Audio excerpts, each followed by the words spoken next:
Welcome, dear listeners. I'm Jonathan Carlin. And I'm Benjamin Carlin. And we invite you to join us through the Griffin door, your one-way ticket to the enchanting world of Harry Potter. So grab your wands and dust off your broomsticks and join us as we unlock the riddles inside Goblet of Fire, Chapter 26, The Second Task. I literally was almost like, no. This one's called Gillyweed because I wrote Gillyweed in giant letters right next to it. But goodness, I mean, if we've ever had a more gorgeous piece of chapter art, it is a good one. I think it is pure, honest glory. It is Gillyweed in like you got someone. Mary Grandpré took out the macro lens and was like, let me get nice up and close and personal to this gillyweed and just capture the details. Yeah. I mean, if you were to hook this on the end of a child's fishing rod and throw it into the ocean, you would literally catch the Loch Ness Monster. Probably. This is a lot of, I mean, it would take so much work to get such a ball of worms. Yeah, just such a ball of worms. It's so much worms. But I think it only, you know what's kind of interesting is it looks like a ball of earthworms. Yeah. But I don't think it's actually worms. No, I mean, it's not. It's like it must be a thing that grows. It must be a thing that grows. Right? Yeah. I think I even talked about this in last week's episode, but I was like, I've long debated the possibility of getting a piece of chapter art as a tattoo at some point in time. And this is the one. And it's like, I mean, if I've ever gotten closer to the top, it's in the top 5. I wrote 11 out of 10 on it. 11 out of 10. Yeah. I mean, it is just, it's much better. I can't tell if you're joking or not. Well, I think it's gorgeous. I think when you compare it to Chapter 25's The Egg and the Eye, I think that one's so dumb. I mean, I would call it mediocre even. Mediocre. Don't even get me started on the first task. Boy, let's compare task artwork. Oh, let's do it. Chapter 20, the first task, which I literally wrote on that one, terrible, period. Bottom 1. Yeah. Okay. Yeah. So in Chapter 20, Harry faces down a Hungarian horntail. There are 4 champions, all of whom are facing down different unique dragons. There's fire breathing. There's firebolt riding. There are so many things that are more interesting than 2 hands outstretched to catch a book. Like practicing the summoning charm, it's terrible. It's terrible. This one at the very least is spot on. It's very on point. Like, I mean, other things you could have put on here. I mean, you could have put like a mermaid. You could have put the hostages on the rock. Yeah. Yeah. I mean, it would honestly, if you had nothing more than sort of like a faint outline of like 4 figures sort of like floating above the bottom, like tied crudely with like a little piece of like line or rope or something. Yeah. I mean, that would be pretty ominous. That'd be pretty good. Ominous. Yeah. Yeah, like I was saying. Right. But no, instead we got the gillyweed, which I'm perfectly happy with, and it's kind of perfect for this chapter too. Because you know what? It could have been shark head. It could have been half shark, half man. Yeah. Yes, you're right. It could have been that. That could have been good, but I think gillyweed, totally great. Totally great. Alternatively, it could have just been like a giant, bubbly-headed looking Cedric Diggory, because he's always so handsome. Right. And then it'd be sort of like Cedric, but like one of his eyes is like really huge because it's being like magnified. Yeah, it's all magnified in the bubblehead. Because like the way they show the bubblehead charm in the movie is like, it's like an oxygen mask that drops down in a plane. Like it only covers the nose and mouth. But to me, the way it's described is like a bubblehead, like a fishbowl around your head. That's sort of what I picture as well. Yeah. And I don't know if there's a really cool way to depict that. Like I can see the challenge associated with the bubblehead charm because it also feels like it would be so delicate. It does feel like, I mean, I always assume there's like a certain magical quality to the bubble that makes it like unpoppable or something. Right. Yeah. Kind of like impervious to like the obvious swishing about. Right. Because it just seems like if you were to like really do like one big lunge swim forward, your head would just pop right out of the bubble and you're like, oh no. Yeah. Tell them underwater. Right. Without any air. In addition to our very meaty looking gillyweed chapter art, we also have what stands to be quite the meaty chapter. It was a meaty chapter. We were reading this one. Yeah, we were reading a bunch yesterday, and man, I was like proper exhausted when we left work. Yeah, no, I mean it's very funny how reading the Harry Potter saga is such a passive and relaxing activity for me under most circumstances. But the way and intensity at which we read to prepare for each of these episodes is, I mean, it was, I want to say we were like under the hood for 3.5 hours reading 2 chapters, marking up pages. Yeah, pretty much. So it was definitely an endeavor. So listening to my lo-fi beats. That's right. Yeah. Yeah. I wasn't even listening to the audiobook yesterday. That's how dialed in I was. I was listening to what is referred to as brown noise. Brown noise? Not white noise, but brown noise. What makes it brown? I don't know. It's kind of like this.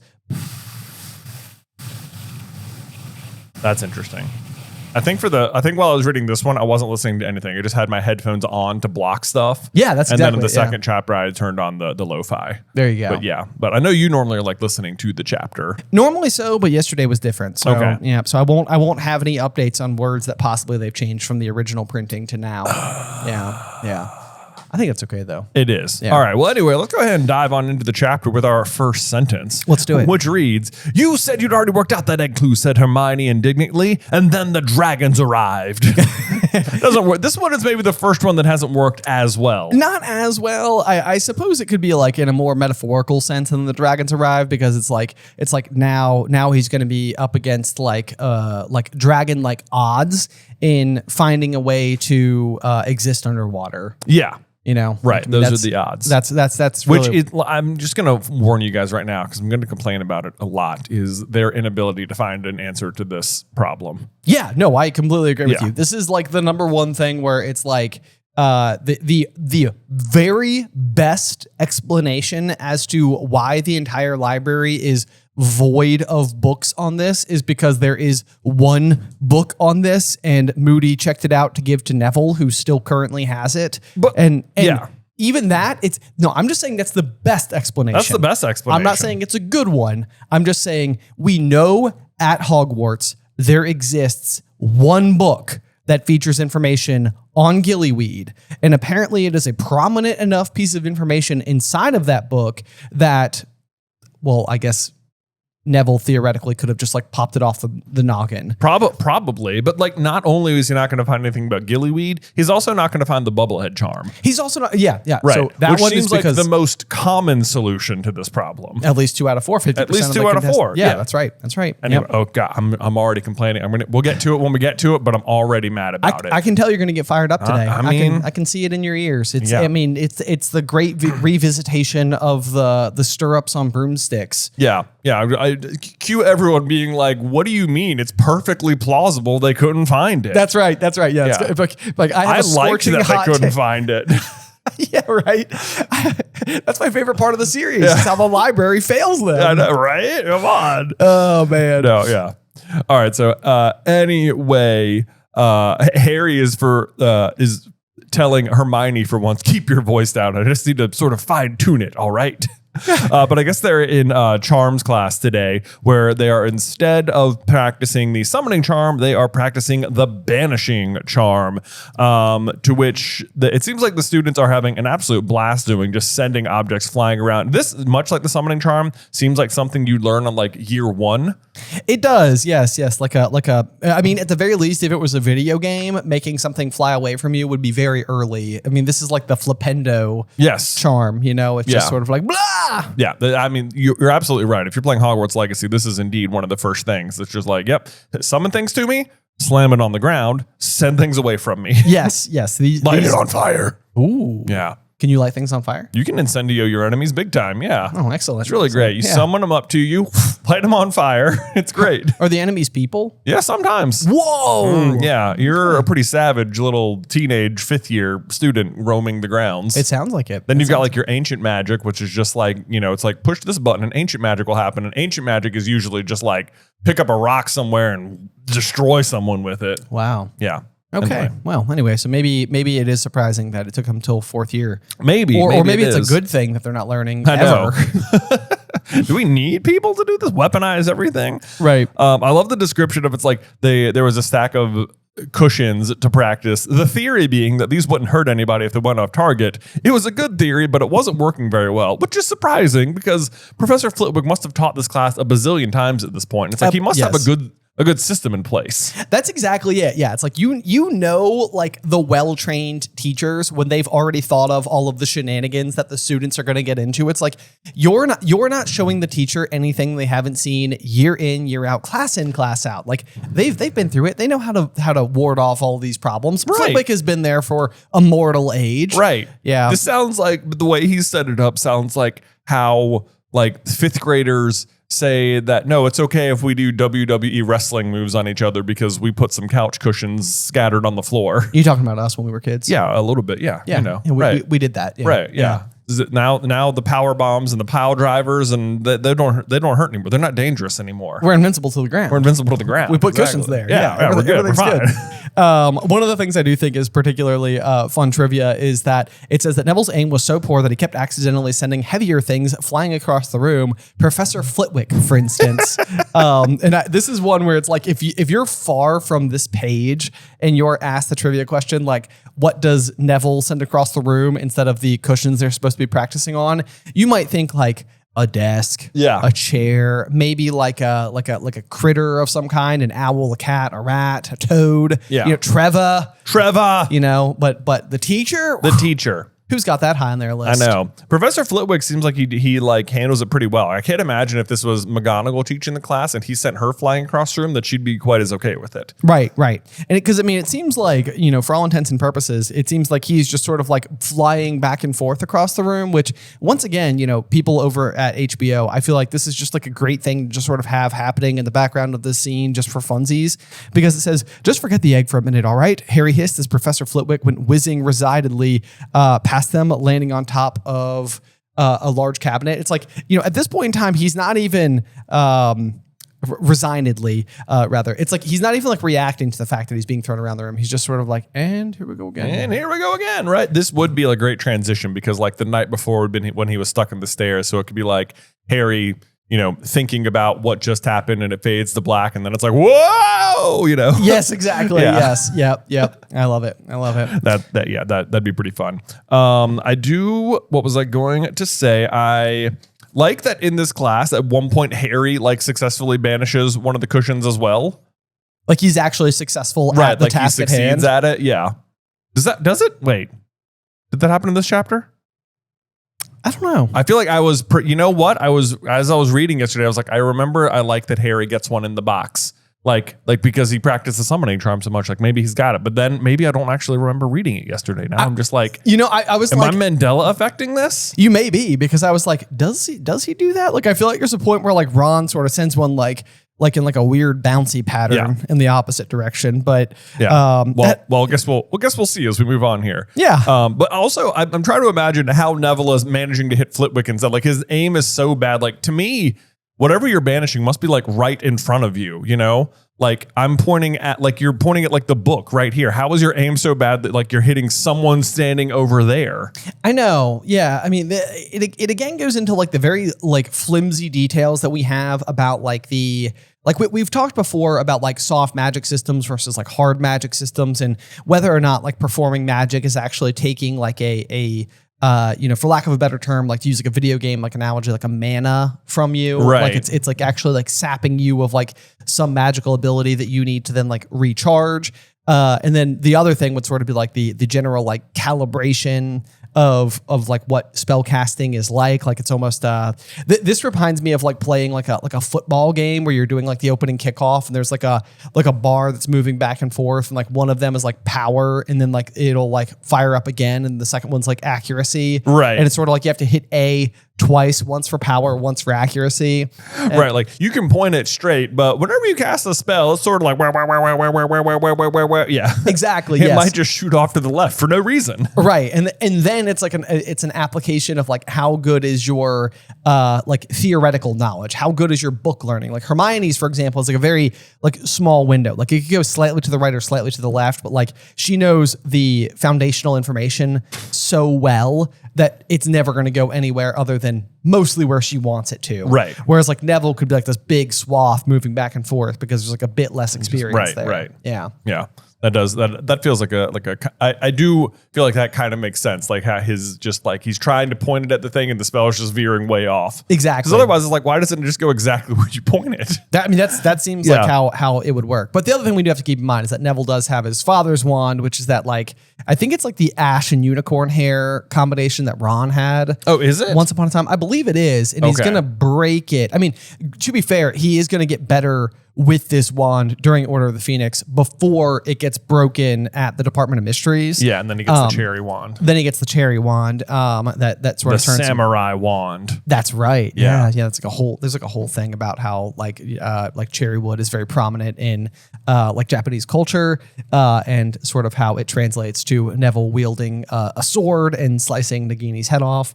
So it's like we've done like a whole video. There's a whole video called Neville's a Samurai if you want like our full explanation about that.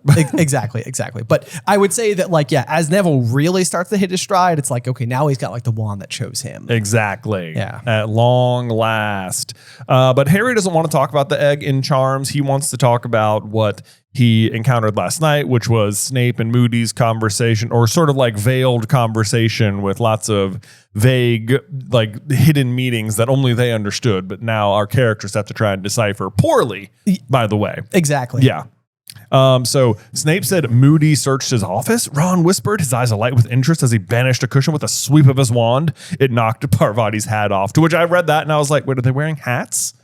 I guess. Man, that's another like one of those where I feel like the movies just sort of like fully abandoned the idea of them being in robes at some point in time, and it's just like just give them more personality by putting them in their streets, right? But you're right. Like maybe they are all going to class every day wearing like a wizard's hat and robes, like their little wizard hats. Yeah, I guess so. Yeah, I guess so. Or at least Parvati is. Right. Yes. What do you reckon? Moody's here to keep an eye on Snape as well as Karkaroff?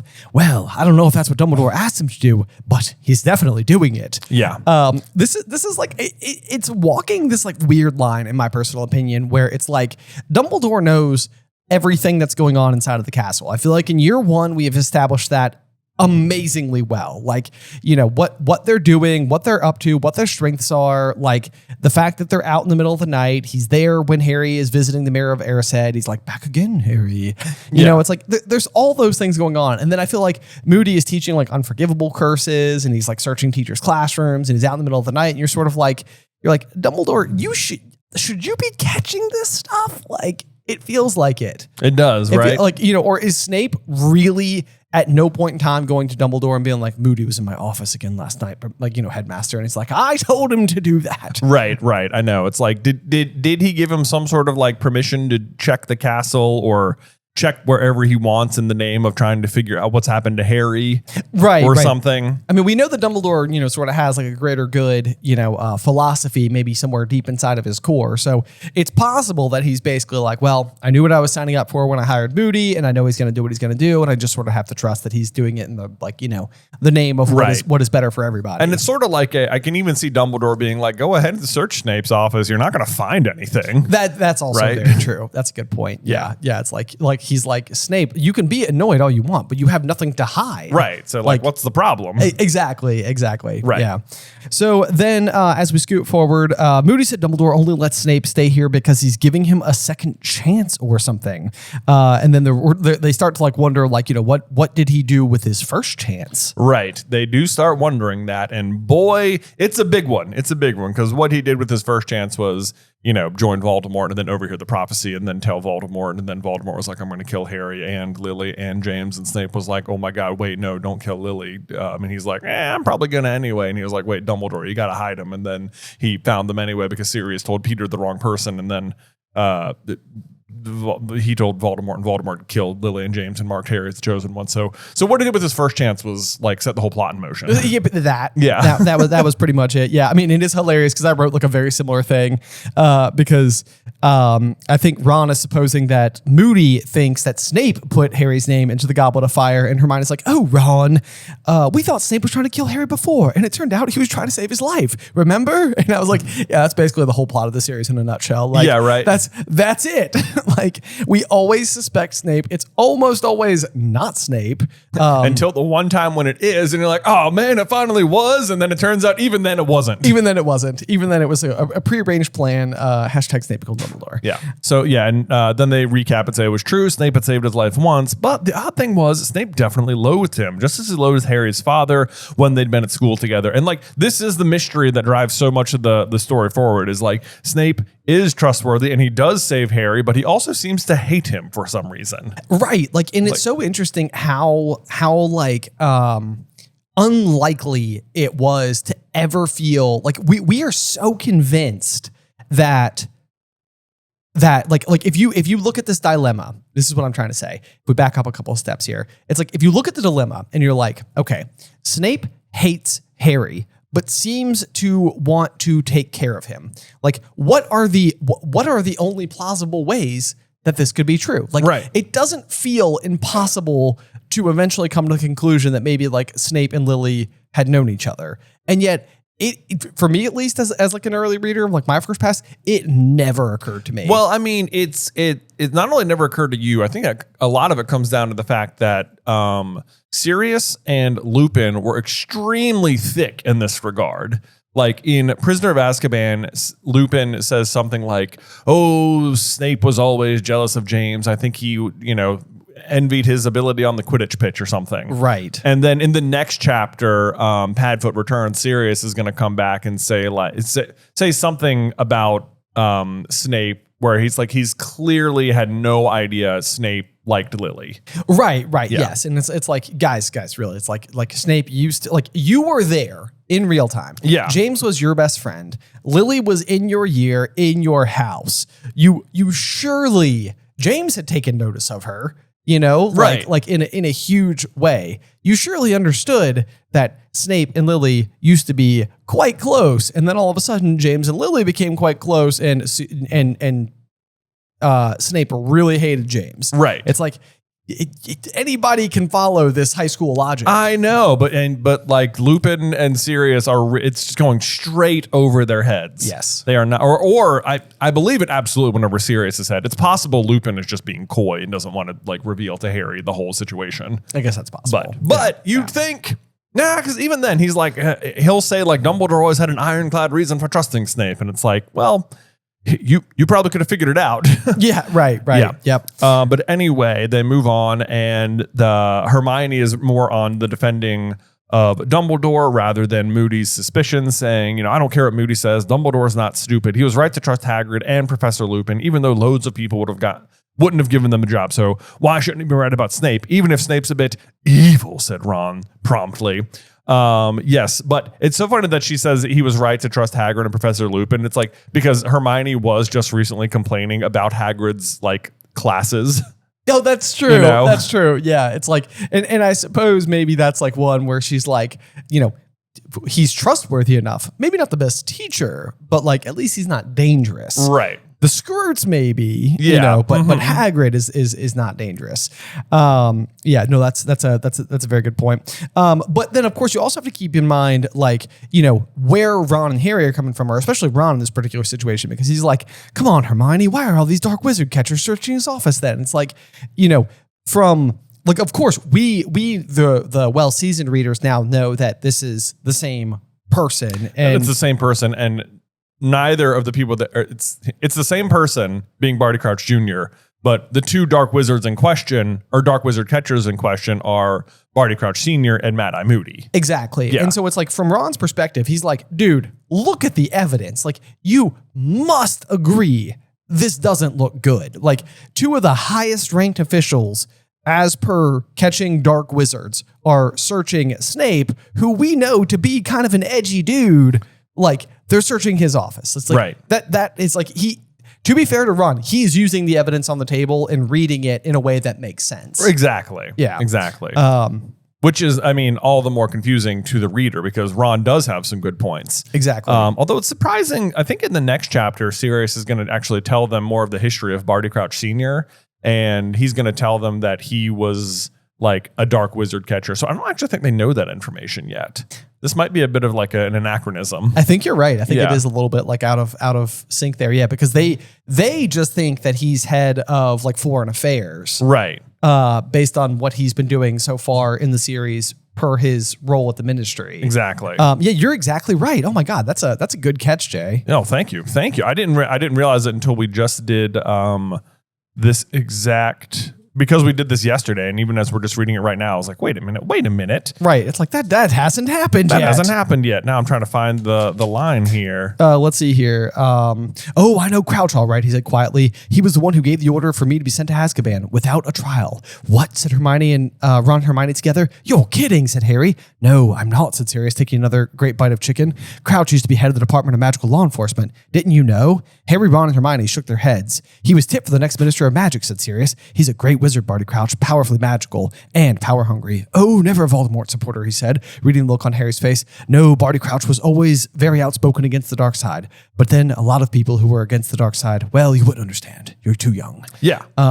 So it's like, yeah, you're absolutely right. Yeah, we don't know that yet. Right. They don't know that yet. They don't know that yet. So perhaps a bit of a little continuity error there. There you go. Yep. Yeah. Just so we're on the same page there. But it's the real question it's so funny because it's a bit funny that he can't manage to come to the Yule Ball, but he can get up here in the middle of the night when he wants to. And it's like, that is a really good question. That's like maybe one they need to focus on a little bit more. Because it's like how can it be possible that he's super sick and can come to the castle? It's like they're trying to like reconcile these two facts and taking them both as facts, but only one of them is true. Well, and that's the really difficult thing about it, because even what we're going to learn, in the upcoming chapter is like Sirius is going to bring up the fact that Barty Crouch Sr. had a son. He will like put that like piece on the table. He will offer it as sort of like, there is in fact actually yet another person involved here. But then before the end of Sirius's recap, he's going to tell us that that son has since died, then taking that piece right off the table again. I know. It like he introduces it, and it's like he introduces him like as a victim of circumstances. That, yes. Like he was caught with people who I'd bet my life were Death Eaters, and it's like, and then he sentenced his own son, and you're like, what? No, because at this point you just know more about Barty Crouch Sr. And so most of what Sirius is telling you think is the background of that guy, which he is, but what you don't realize you're being told is the actual bad guy's like origin story. Exactly. Yeah. Exactly. Yep. Yeah. Yep. So let's see here. But that's the thing. So they don't know how to reconcile the information, because as far as they are concerned, Barty Crouch Sr. was in the castle, and yet he's too sick to come to events. So I mean, that makes Barty Crouch Sr. look very suspicious all of a sudden. Like it does. Like he's almost set up the Triwizard Tournament as like a ruse. In the moment that those wheels were in motion, he was like, okay, time to start working on my subplot. Right. Because it's sort of like, now that's a big distraction and Harry's involved. And that's, like you could start to see where it's like, okay, well, he's starting to look pretty sus. Yeah. Yeah. Absolutely. But so it's funny because the real question is the one we just read. It's a bit funny, isn't it, that he can't manage to come to the Yule Ball, but he can get up here in the middle of the night. And it's like Hermione is on it right here. But then this happens so much. Ron will immediately discredit the correct information or the correct line of reasoning. And he's like, oh, you just don't like Crouch because of that elf Winky. And you're like, well, that is true. When it's like, yeah, that's right. We can't trust Hermione's feelings about Crouch because she's so biased about him. That's it. That's it exactly. Yeah. And it's like you wonder when you're building the story architecture here, whether or not like SPEW was always something that was going to be like intended, or you needed that entire creation was to throw you off the scent now, when it's almost like you can start to put the pieces together. And it's like, what could Barty Crouch Sr. possibly do that Hermione might have like a jaded view of him in particular, so that we can't trust her more analytical and typically correct take on somebody. It's like, we have to make Hermione emotional. And how can we make Hermione emotional? It's like, well, let's make her care for something that he did wrongly. Exactly. And it's like, and all of that, it's like you think about like how long these books started to get, especially in the fourth installment, and all the like weird, like little detours that have happened. And you're sort of like, you have to create, like, as you're going through the story, it's like you have to find the roadblocks. You have to find the reasons why they can't solve it sooner and then turn those reasons into good plot. Yeah. The question is like, was it what you're right? Like, was SPEW introduced specifically like for this sort of misdirection here in these middle chapters? Or is it the sort of thing? Because sometimes when we write the what ifs, like we don't always exactly know where we're going with it. No. You know, but then it'll be like, oh, wait. And then this happens and it's because of that and because of that and because of that. And it'll just all line up all of a sudden. And Yes. It's sort of like when you have characters who make sense and have specific like motivations and directions, like sure enough, like those will start to pay off like almost of their own accord. Yeah. It's like, Yeah. it's a very, like, if you build it, they will come kind of like situation. Yeah. I think we did this. I want to say it was What If Harry Was in Slytherin, where we kept having, every time Voldemort attacked one of his own followers, they would be like embellished with like silver. Yeah. You know, in the same way that like Wormtail's hand was. Yeah. And then eventually it's like, we know what happens with Wormtail's hand. It's like, if you doubt Voldemort, it's like his own safety mechanism to like protect himself from his own followers. Right. And, but then that ends up turning against him eventually. So, Right. Because he's arrogant enough to believe that they won't doubt him. Exactly. Enter Draco. Enter Anyway, Draco. Doesn't matter. Yeah, that's a whole other thing. Yep. You can check it out on but you YouTube. know what? Here it is, Ben. It said Harry grimly, and his cushion, to his very great surprise, flew straight across the room and landed neatly on top of Hermione's. Boom! He did do it. Boom, you're right. Oh my gosh. I was wrong. So rare for Harry to have like just a successful class. Do you think that this is almost like the ramp that is being built towards like Harry has been placed in exceptional situations throughout the whole saga. His very importance has always been what made Harry special, like in terms of like what's going on. But very rare is it the case that his like exemplary abilities at magic are the things that are starting to like make him properly stand out. Right. But as you start to go into like the DA, like he is almost needing to like overcome a mental barrier himself, which is this idea that he is not good at magic. Right. Like he keeps having a lot of help. He keeps being in the right place at the right time or the wrong place at the wrong time for that matter.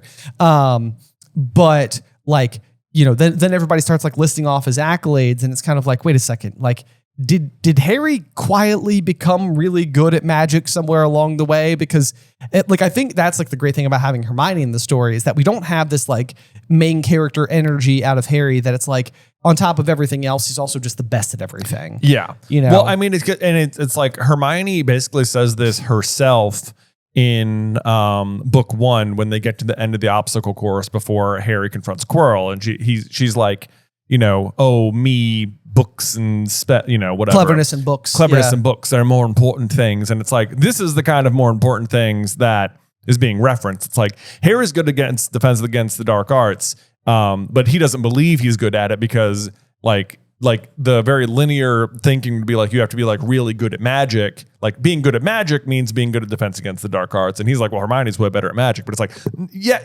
you do need to be able to do the magic, but like you're better at thinking on your feet in a situation. And the things that make you good at defense against the dark arts are more than just being good at magic. Right. Yes.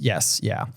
Friendship and bravery. Yeah, exactly. Those things. He's got Lead a ship. Yeah, I can love. Big deal. What imposter syndrome, that Harry Potter. Yeah, we made that video too. Yep. All right, let's see here. Yeah, so that gets us to the end of that. We have like a little bit of like a page break there. But then it kind of jumps over and says, obedient to Sirius's wish to hearing about anything odd at Hogwarts, Harry sent him a letter by Brown Owl that night explaining all about Mr. Crouch breaking into Snape's office and Moody and Snape's conversation. And then I think this is like a strangely written paragraph because it will then say, then Harry turned his attention in earnest to the most urgent problem facing him, how to survive underwater for an hour on the 24th of February. That is all part of the same paragraph, which is only 2 sentences, which leads off with his letter to Sirius. Right. Inside of this letter, though, he does not ask him how to survive underwater. Even though it sounds like he's like, okay, let me tell Sirius what's up, then I'll focus on the egg and how I'm going to breathe underwater. Exactly. Right. But doesn't ask him. But yeah, then when he gets the letter back, he's going to be like, well, I was too preoccupied with everything going on with Moody and Snape that I forgot to ask about that. And it's like, well, it sure sounded like you asked about it right here. Yeah. Right. Yeah. So anyway, now it's like one sentence. We wrote a letter to Sirius about Mr. Crouch and Snape's office and Moody and that whole situation. Then Harry turned his attention in earnest to the second task. Ron quite liked the idea of using the summoning charm again because they have learned about Aqualungs. Aqualung. Yeah, and didn't see why Harry shouldn't summon one from the nearest Muggle town. Hermione squashed this plan by pointing out the unlikely event that Harry managed to learn and operate an Aqualung within the set limit of an hour. He was sure to be disqualified for breaking International Code of Wizarding Secrecy. I feel like this line is in here just to say, like, no, we're not going to do that. But, like, because there's such an easy solve here, which is, like, just because you can't summon one on the morning of doesn't mean you can't just buy one right now. Yeah, like Harry has plenty of money, and I think, thinking outside of the box and using a Muggle like solution would be like, I'm sure Dumbledore would love that. Oh, I know. Yeah, it would be like, wow, okay. Like not relying on magic was a way to solve this particular problem. Right. Yeah. You're absolutely correct. Yeah, it's like one of those things where it's like we can't let the scuba diving, be an explanation. So here we explained it. However, when we get to Deathly Hallows and we discover that Ted Tonks can just Osseo salmon, some fresh crackling, like salmon skin rolls there on the side of the bank, and you're sort of like, and then Harry and Hermione are over there starving their butts off. You're like, hey guys, remember that summoning charm thing? Remember that summoning charm? Maybe we should have done that. Maybe we revisit it all of a sudden. We should have done that. Yeah. Right. Yeah. Do you think maybe he could have just been like, Osseo Ron, and that would have worked from the bottom of the lake? Oh, wow. Well, maybe. Well, I mean, Flitwick's been flying all over the place in this chapter already. So, I know, right? I mean, he'd probably be a little restrained by whatever's holding him down there. Maybe that would have held him in place, but maybe not, Yeah, true. Could have just uprooted the whole situation. Right. Yeah, all the champions take off. Harry says, Osseo Ron. The whole rock comes up with all four, and he's like, done. Easy Miss Peasimus. Yeah. And they're like, wow, Harry, you really seem to be solving all these major wizarding challenges by just the summoning charm. The summoning charm is like, it's not that hard, you guys. It took me like one night to learn. Okay. Right. Yeah, no big deal. You need some cushions? Because I know where some are. Yeah. Let's see. And then, of course, Hermione says, the ideal solution would be for you to transfigure yourself into a submarine or something. It's like, is that even possible? Like, I think it's interesting that Hermione comes to the transfigure yourself into something explanation, because that is what Crumb does. I know. It's like, did she make a suggestion to somebody? I know. It's like, look, I don't want to give you like too many ideas or anything here, because I told Harry submarine, but he didn't like the whole idea of like a periscope sticking out of his head. Right. But like we haven't quite done that just yet. So, but like, I don't know if you've learned some of it. Sharks are hot. I'm just saying. But I actually do think it's hilarious that, like, as complicated as transforming yourself into a submarine sounds, because Hermione's like, if only we'd done human transfiguration already. And Harry's like, yeah, but I don't fancy walking around with a periscope sticking out of my head. And I'm like, is that what you're stuck on? That's the stuck part. It's like, because I think we can deal, Madame Pomfrey, Professor McGonagall. Someone will solve the periscope problem. Someone will solve that. I'm more confused that they could like transform themselves into a like Muggle man-made device. Well, yeah, like a piece of Muggle technology, piece of metal. Yeah. It doesn't seem like that's how that would work. It does not seem like that.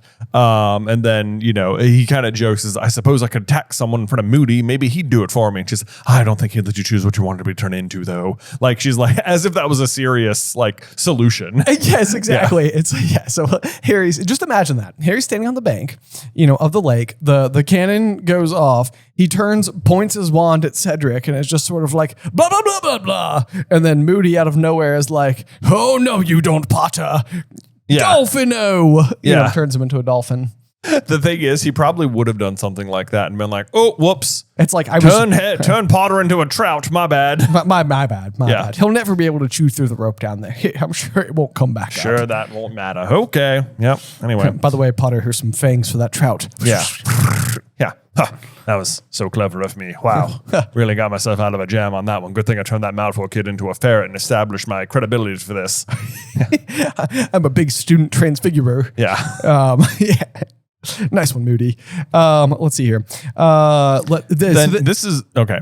Go ahead. Yeah. I was just gonna say. Now Harry starts to dig through the tomes upon tomes upon tomes at the library, looking for any spell that might enable a human to survive without oxygen. Oh my gosh. And here is my least favorite paragraph, maybe in this whole book, Ben. It says, though Harry asked Professor McGonagall for a note of permission to use the restricted section and even asked the irritable vulture-like librarian Madame Pince for help, they found nothing whatsoever that would enable Harry to spend an hour underwater and live to tell the tale. Like, I am sorry. What?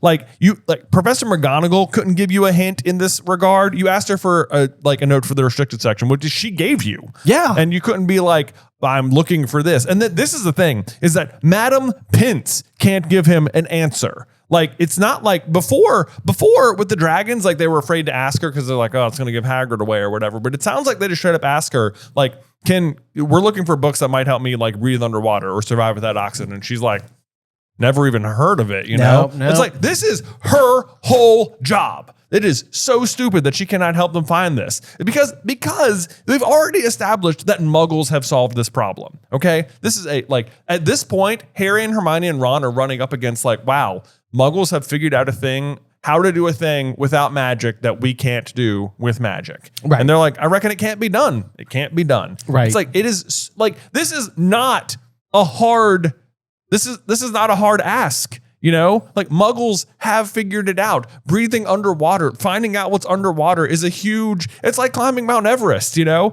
Like you do it because it's there. You want to know what's under there, and there is an established way to do it. 2 of the champions find it. It is so dumb they cannot find the bubblehead charm. No, it is absolutely. I mean, it is the only possible explanation that isn't just that is infuriating, rather is just plot convenience. It is plot convenience. That is all that can possibly be said for it, because it's like there is no other acceptable reason. Because even if Harry were just to go to McGonagall and ask a genuine question about a magical possibility, it's like that is not cheating. Like he is not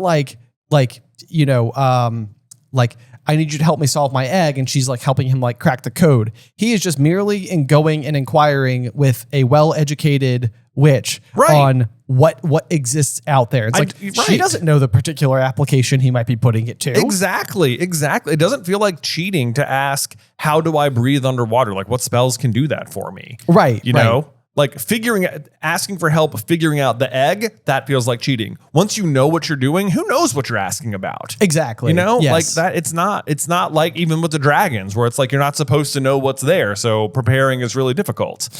Right. And I think that even then, the conjunctivitis curse that Sirius was going to recommend for the dragon's eyes isn't necessarily just an attack on dragon eyes spell. So if you could theoretically go and ask a question about hey, I need to figure out what the conjunctivitis spell or how it works, or more theory on it to learn about it or whatever. It's even that doesn't seem like instructing them this will fight your dragon. It seems yes, I can help you learn how to do a conjunctivitis spell. Right. Yes. That doesn't seem unfair to me. Otherwise, it's almost basically saying if you're champion, your teachers can't help you with anything that isn't direct coursework for the whole year.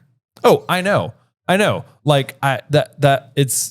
That it's ridiculous. And especially because you absolutely know that Madame Maxime told Fleur to use a bubblehead charm. What to do. And that Hermione told him, clearly about the shark head. Oh, most certainly. Because we already saw him diving off the boat without the shark head. So, he was practicing other ways. Yeah, exactly. And she was like, no. I got a way about tried human transfiguration. You're not going to be able to hold I your almost turned myself into a cat once. You don't by chance have any shark hairs, do you? Yeah. Get me a shark hair. We'll do this. Okay. When am I going to get a shark hair? Right. Shark tooth, maybe tooth. That'll work. I want to say that there are shark teeth somewhere in this chapter. Are there? I want to say. Well, he's in Crumb's mouth. In Crumb's mouth, you're right. Maybe I'm thinking of the wrong thing. I feel like there is something that one of the mer people is wearing that I'm sort of those would be in Ocean's. There's being oceans, not in freshwater locks. Not in freshwater locks. Although I think some people have said that some locks are saltwater. So maybe it's just a saltwater lock. Okay. Well, Who's to say? Who's to say? Not us, I guess. Anyway, that's the end of my soapbox for now about how dumb it is they cannot find a way to breathe underwater, which must be one. It just seems like such a basic solve for wizards. Yes. Yeah. No, it totally does. It's also just a novel thing. Like, I mean, I could totally see if you went to like a wizarding all-inclusive resort, they would just have like a whole bucket of like gillyweed for like $100 for 15 minutes worth. And Exactly. It's like, you just go over to the shore, pop it in, and you're sort of like, yay, I can swim. I can swim underwater. Yeah, this is amazing. But whatever. The real answer is that it's plot convenience, or who knows? Maybe Moody took all. But even this doesn't make sense. It's not like Moody removed all the books with the information on it. But Moody's like, I want credit. That's what I want. Right. Yeah. Exactly. He's like, I have to be the one to do it, unless like. The only other thing is that there was a single book with the information, and Cedric has it, but even that is stupid. This should be in like so many books. It doesn't matter. Okay. Yeah. Anyway, I'm going to keep complaining, or we got to move on, or I'm going to keep complaining. There we go. Okay. So now what we know is coming up also is we get the letter back from Sirius. It's the shortest letter Sirius has ever written to him. It says, send date of next Hogsmeade weekend by return owl. And then what we discover is that it is weekend after next, which is important because it means that Harry can't see Sirius until after the second task is over, because the task is coming up between now and the weekend after next. Does seem like he could write back with the date and how do I breathe underwater. Also seems, yes, absolutely. Yep. Let's see here. Harry scribbled down the dates on the back of Sirius's letter, tied it to the brown owl's leg, and watched it take flight again. I have no idea why, but like the fact that Harry just wrote down the date and sent it back almost seems like his own little like passive aggressive response. Like if you're texting somebody and they just say like, K. Yeah. It's like, oh. Do you know, I love in texting that now you can just respond with like a thumbs up or something. I know, it makes because it is just like, it is acknowledgement that I saw it and understood. I don't have to send back some like passive aggressive K. That's exactly it. Yes. Yeah. I do think the little press and hold emoticon things are very useful. For very exactly good. This. Yes. Very useful. Like, received. Yep. I'm letting you know. Letting you know. I don't leave. I don't have read receipts on or whatever. Yeah. I don't need that kind of swirling anxiety in my brain every text I send. It always shocks me when people have them turned on. I'm like, well, that's a choice. Wow. I get you enjoy anxiety. That's fun. That's fun. Yeah. I don't know. That's not me, but you do you. Or did you know you can turn them off? Because you can. And you should. Pro tip. All right, so let's see here. What had Harry expected? Advice on how to survive underwater? He had been so intent on telling Sirius about Snape and Moody, he had completely forgotten to mention the Egg's clue, which again, I go back to that paragraph from a couple pages ago, and it's like, it sounded like he didn't forget that, but apparently he did. Yeah. I mean, it sounds like he sent it and then turned his focus to That's exactly it. The egg. Yeah. But so then they go back down to Care of Magical Creatures, where it turns out that Hagrid is back and he knows just as much about unicorns as he did monsters, though it was clear he found their lack of poisonous fangs disappointing. But I love that it mentions that it's like, yeah, Hagrid could be a really effective teacher. Like if he just actually stuck to the curriculum, and he literally does know about all of the animals. Yes. But like, it's like he can do it. He is very good at it. He's just like way more preoccupied with like scary things. It's a huge credibility boost that I don't think we've really properly given to Hagrid so far into the series, because he always seems like his relationship with like Fantastic Beasts is reckless in nature. Like it seems like he's always kind of stumbling across these animals in like ways that are kind of like, well, is that entirely legal? Like, you know, he gets Norbert the dragon egg while gambling down at the Hog's Head, and and tries to raise it in his wooded cabin. You're like, is that a good idea? Right. And then doesn't he also say he like won Fluffy from a Greek chappie at the pub or something like that? Like he's got like a line like that where it's sort of like then he's illegally bred the blast-ended Scroots into existence hard stop. Exactly. He spent way too much time teaching them about flobber worms after the whole hippogriff debacle took place. Like it's like his he knew about the hippogriffs, I guess. He did know about the hippogriffs, but we only got to see one lesson where he was properly instructing on them before exactly that gets. And then he has Aragog out in the forest, and it's like it's like Hagrid knows about Aragog, but he like clearly believes incorrectly that he's a safe creature. Yes, exactly. Yeah. Yes. So this is like the first time that I feel like what we're really seeing is that like, it's like, no, Hagrid knows his stuff. He's just his passion lies elsewhere. Exactly. You know, like exactly. he doesn't find unicorns particularly fascinating because I guess they're too commonplace for him. Too commonplace. Although it's interesting, it says today he managed to capture 2 unicorn foals. But like if you go back to book 1, when they're in the forest, Draco is afraid that like werewolves are what's killing the unicorns, and he says, "Nah, werewolves couldn't catch unicorns; they're too fast," or whatever. And it's like, that's interesting. That's interesting because that means unicorns are moving at quite a clip there between the trees. Yeah, you know, for horses, it sounds like they're like exceptionally fast. But like, here's Hagrid just capturing 2 of their babies, no problem. No problem whatsoever. No problem. Yeah. I mean, he must be using it through some type of like enclosure-y type of system. Who knows? I guess so. Rather than just like raw pace. Yeah. Hagrid. Here's the thing you don't know about Hagrid. He's fast. He's fast. he may be large in stature, but goodness, can he run aground a horse? Natural sprinters, very dangerous over a short distance. Excellent, Gimli. Thank you. Yeah, toss there. I love that. Let's see here, but we do know that. Oh, go ahead. Let me just say, in Lord of the Rings, when you check in with Gimli and Legolas and Aragorn, when he says that, they've been running for 3 days at that point. Yeah, and Gimli's like, "Oh, we weren't built for endurance," and I'm like, "Dude, I think you were." It's like maybe not compared to these two, who are supernatural, but right. You're doing great. You're doing good, man. You've been running for 3 days in armor, carrying an axe. Yeah. Pat yourself on the back, man. Pat yourself on the back. Not giving yourself enough credit. Yeah.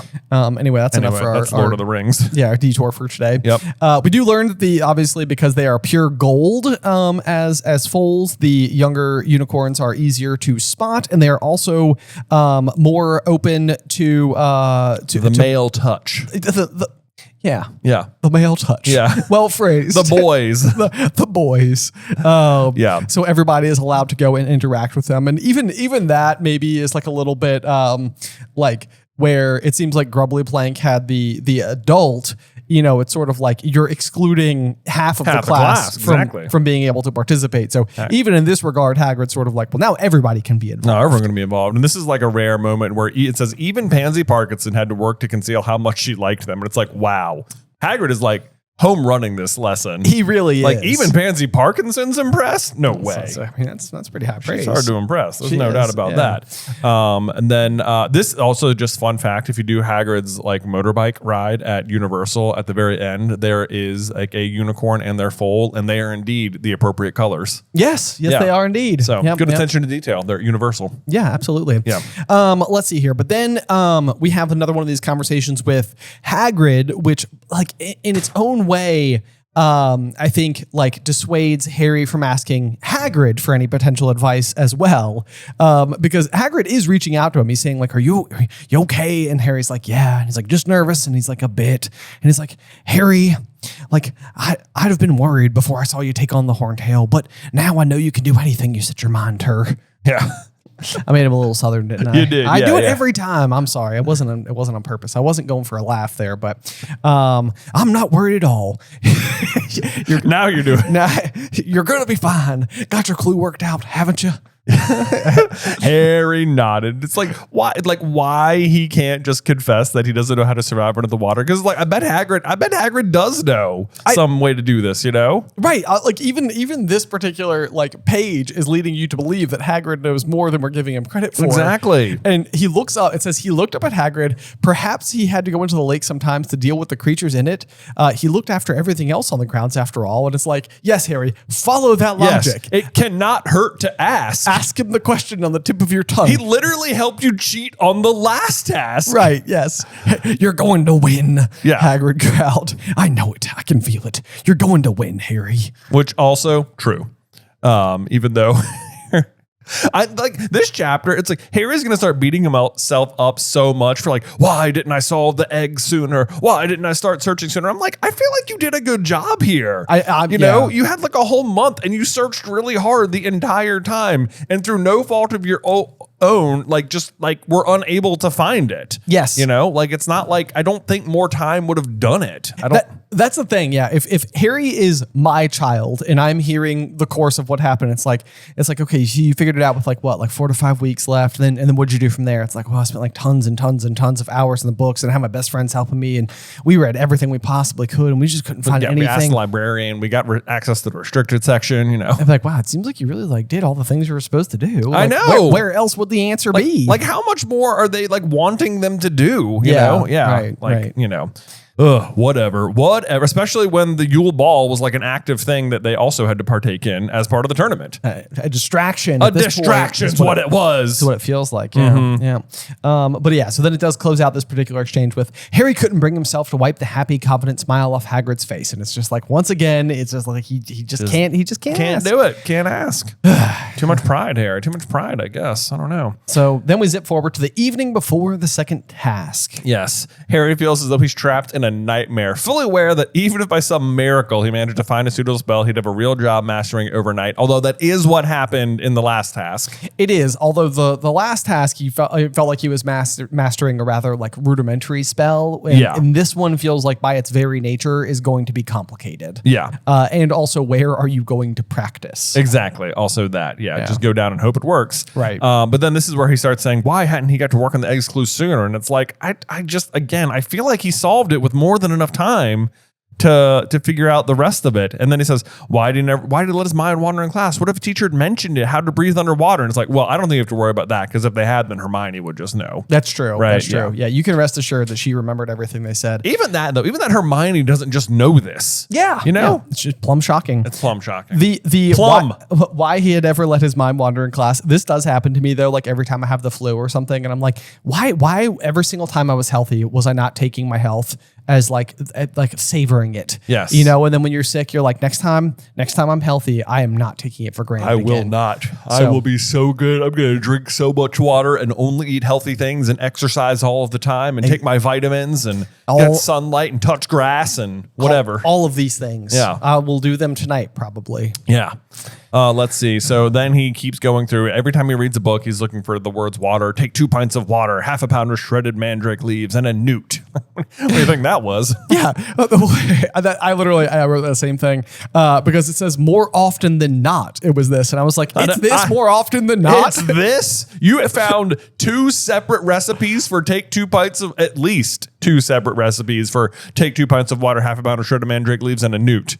Then you did Bubblehead Charm. Do we think there's any chance this is like part of the potion for the restorative draft that they would have used with mandrake leaves back? It could be. Year 2? Mean, it does have mandrake leaves in it. Right. And I don't know what the newt would do. Do newts? I feel like this is a piece of information I would have thought I would have known. But like, are they one of the creatures that you can like cut like a tail off and it'll grow back? Mm-hmm. So there could be some regenerative qualities. Yeah. Yeah. It does feel like it could be. It could be this. Yeah. Right. Okay. So anyway, let's see here. So then they're kind of just like reaching their end. They're kind of going through all the books. It says the closest was a thing that could dry up puddles and ponds, that drought charm, which I think is just kind of funny because I'm pretty sure this is what Flitwick is going to use on Fred and George's portable swamp. Oh, is it? I think so. That's cool. Next year because Umbridge doesn't know about it. Right. Because she can't make it go away. She can't make it go away. Yeah. Yeah, but he leaves a little roped off corner of it. Yeah, just as an homage. So fun. But then Hermione's just like, there has to be a way to do it. And she's taking the library's lack of useful information on the subject as a personal insult. It had never failed her before. That's true. Hermione learned about the basilisk, but can't figure out how to breathe underwater in the library. You know? True. They found the Sorcerer's Stone. They found Nicholas Flamel. Right. Yes. They found all these other things. I literally wrote the quote, I had you looking in the wrong section. Yeah.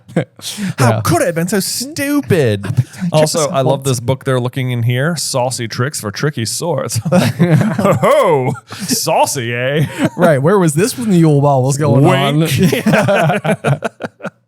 Oh man. And then we get a little reminder here to set up the Rita Skeeter reveal later on. It says, or Harry says, I should have learned to be an animagus, like serious. And then it just reminding the reader, an animagus was a wizard who could transform into an animal. Yeah, he could turn himself into a goldfish anytime you wanted, said Ron. Oh, what a fraud, yawned Harry. He was exhausted. He basically does become a frog tomorrow morning, so that's kind of funny that he mentions that. And then Hermione, this is sort of a rare inaccuracy for her. She says, it takes years to become an animagus, which is not true. It takes a month. It takes a month. Yeah. A very complicated month, to be fair. Well, a month plus a TBD amount of time for thunderstorms. Yes. I believe. Yeah. So ideally you should do this in like the spring, summer season if you're really trying to like be snappy about it. The rainy season. Yes. Yes. But not years, because you would at least have a rainy season once a year. Yeah. But basically it involves like holding a particular kind of leaf in your mouth for an entire month. I think it's a mandrake leaf. I think it is a mandrake leaf now that you mention it. Yeah. Yes. And then each night you point your wand at your chest and you have to recite the same chant every night. And then after a month, you have to wait for a thunderstorm and go like outside and like continue to do the chant, and the lightning will I think the lightning, I don't know, it doesn't strike you. Yeah, but something to do with the lightning. Something to do with the lightning is important, and you should see a vision of what you're going to transform into, which you don't have any control over. So even though they say they could turn into a goldfish or a frog, it's like, well, unlikely, because Harry's probably going to turn into a deer, if anything. But, most likely, yeah, given his family heritage and all that. Which that'd be so funny. He goes to all that work. He's like, I've got it. And then he gets to the end of it, and it's like, oh man, I didn't turn into a swimming animal. A swimming animal. But in the meantime, if you were an animagus and you turn into a swimming animal, then it's kind of like, oh crap, now I'm useless unless we're near water. Exactly. That'd be so funny if it's just like he figured it out and it was just like, you were like, your floor is just like, oh my God, this is amazing. I already turned into a dolphin. Right. Yes. Yeah. This is going to be the best task ever. I'm not going to have any issues at all. Yeah. But yeah, then we also get the clue that says Professor McGonagall told us, remember, you've got to register yourself with the improper use of magic office, what animal you become and your markings, and you can't abuse it. And that's a huge hint, because it's sort of like Rita Skeeter is an animagus and she is abusing it actively. This is all just setting up Rita's downfall. And it's like cleverly hidden inside of them confusing themselves about the second task. Right. Yeah. Right. But then Harry's like, I know I haven't got a chance of turning into a frog by tomorrow morning. And it's like, oh, little do you know. Oh, little do you know. I know. What fun little foreshadowing there. Young Pollywog. Yes, young Pollywog. That was my nickname in high school.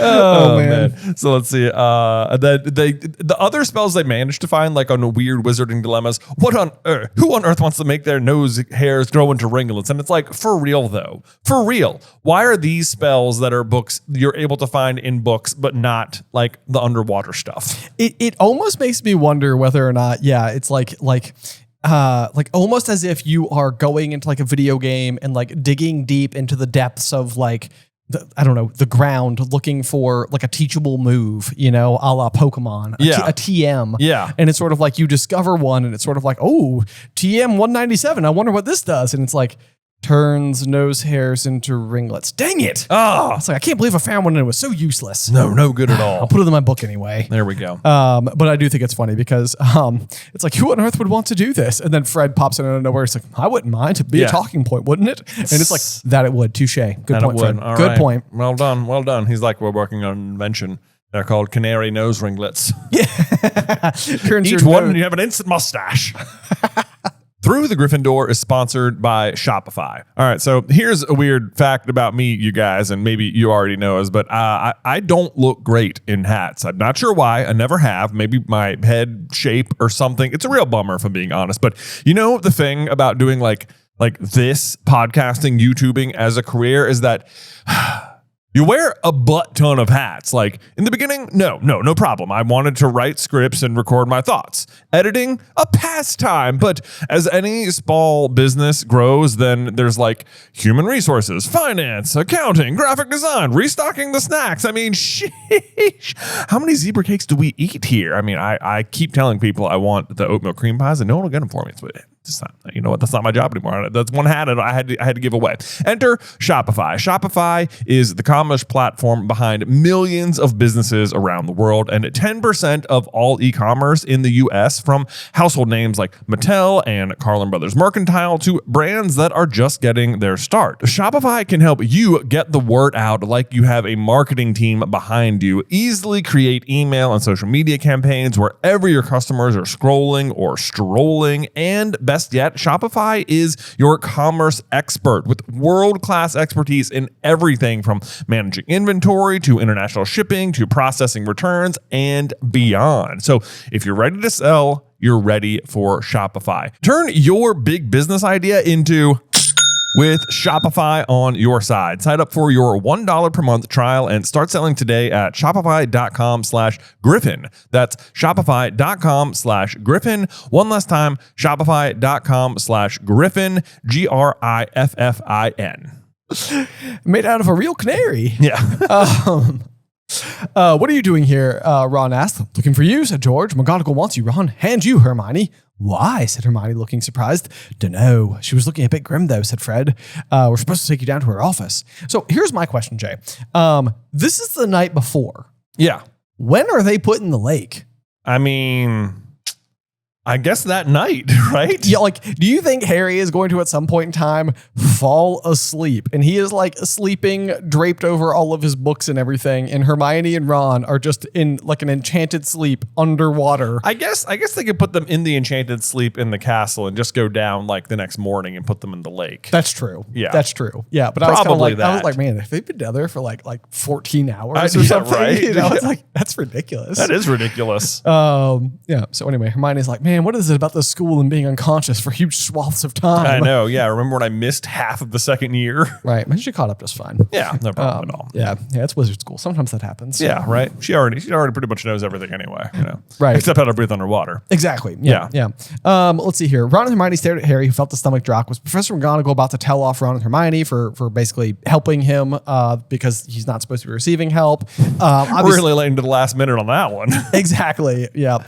So they don't really have any idea. It is almost surprising maybe that they haven't like thought more about what they might have taken from them. I know. Yeah. You know, because it seems like at some point you could be like, my wand? Like right, that would be a big problem. Wouldn't that be a problem? Yeah. You're like, oh yeah, what will you miss most? And it's like, oh, I had a way to do this with my wand. Now I don't. Guess I'm holding my breath after Here all. we go. Yep. Unless you have the gillyweed and then you'll be fine. Right. Yep.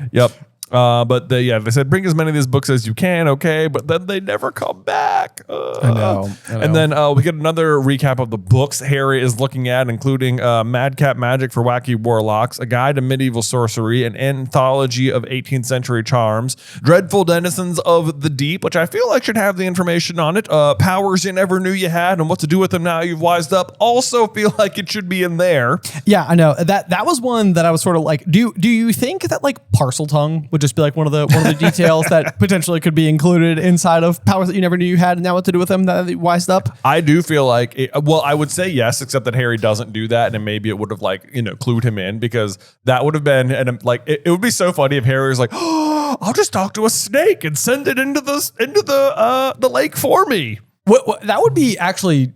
What I think would have been really hilarious about that is that then like everybody else would have plunged into the water and Harry just be like standing there like kicking rocks. I know, right? You know, like on the side of the shore, and he'd be like, I'm good. You know what? They'll be back. Oh. And then you're like down at the Myrrh Village, and all of a sudden just like an army of snakes shows up, and you're like, what is happening? Dumbledore said we didn't expect snakes. It's raining snakes. Nobody said snakes. Although this is actually, now that I'm saying it, basically what we had Harry do in the second task in our What If Harry Was in Slytherin video. Yeah, it's no wonder we love this idea so much because we've done it before. We've done it, and he uses the basilisk. It just rides it like a giant, sea serpent. Rides on the back of it like a dragon down to the bottom. Having Harry and the basilisk be friends was one of the better things that I feel like we had as like a running. I mean, it's such a fun ally for Harry to have. It's underutilized, the basilisk. That's exactly it. Misunderstood. They basically killed it right away. Like, why? I know, right? And then because because then, imagine Harry's under there. He's got his basilisk. He's got heat vision, everything's great. No, yeah, it's like they come back up and the Mer Chieftainess Mercus is sort of like, yeah, the Potter kid killed a whole bunch of us. So many dead people down here. That basilisk looked at everyone. There are some casualties. Everyone would know where Harry was in the lake. There'd just be giant bubbles erupting everywhere. That's right. But speaking of Harry's friends, though, we also get a line that says, Crookshanks crawled into Harry's lap and curled up, purring deeply, which I feel like it's just another one of those like tiny little nods to the possibility that Crookshanks was once the Potter's cat. Oh, he definitely was. Providing him a little bit of comfort in a moment of need. Exactly. He's like, oh yeah, I used to do this for your parents. Oh no. Yeah. But Harry is about to resign. He's about to call it quits.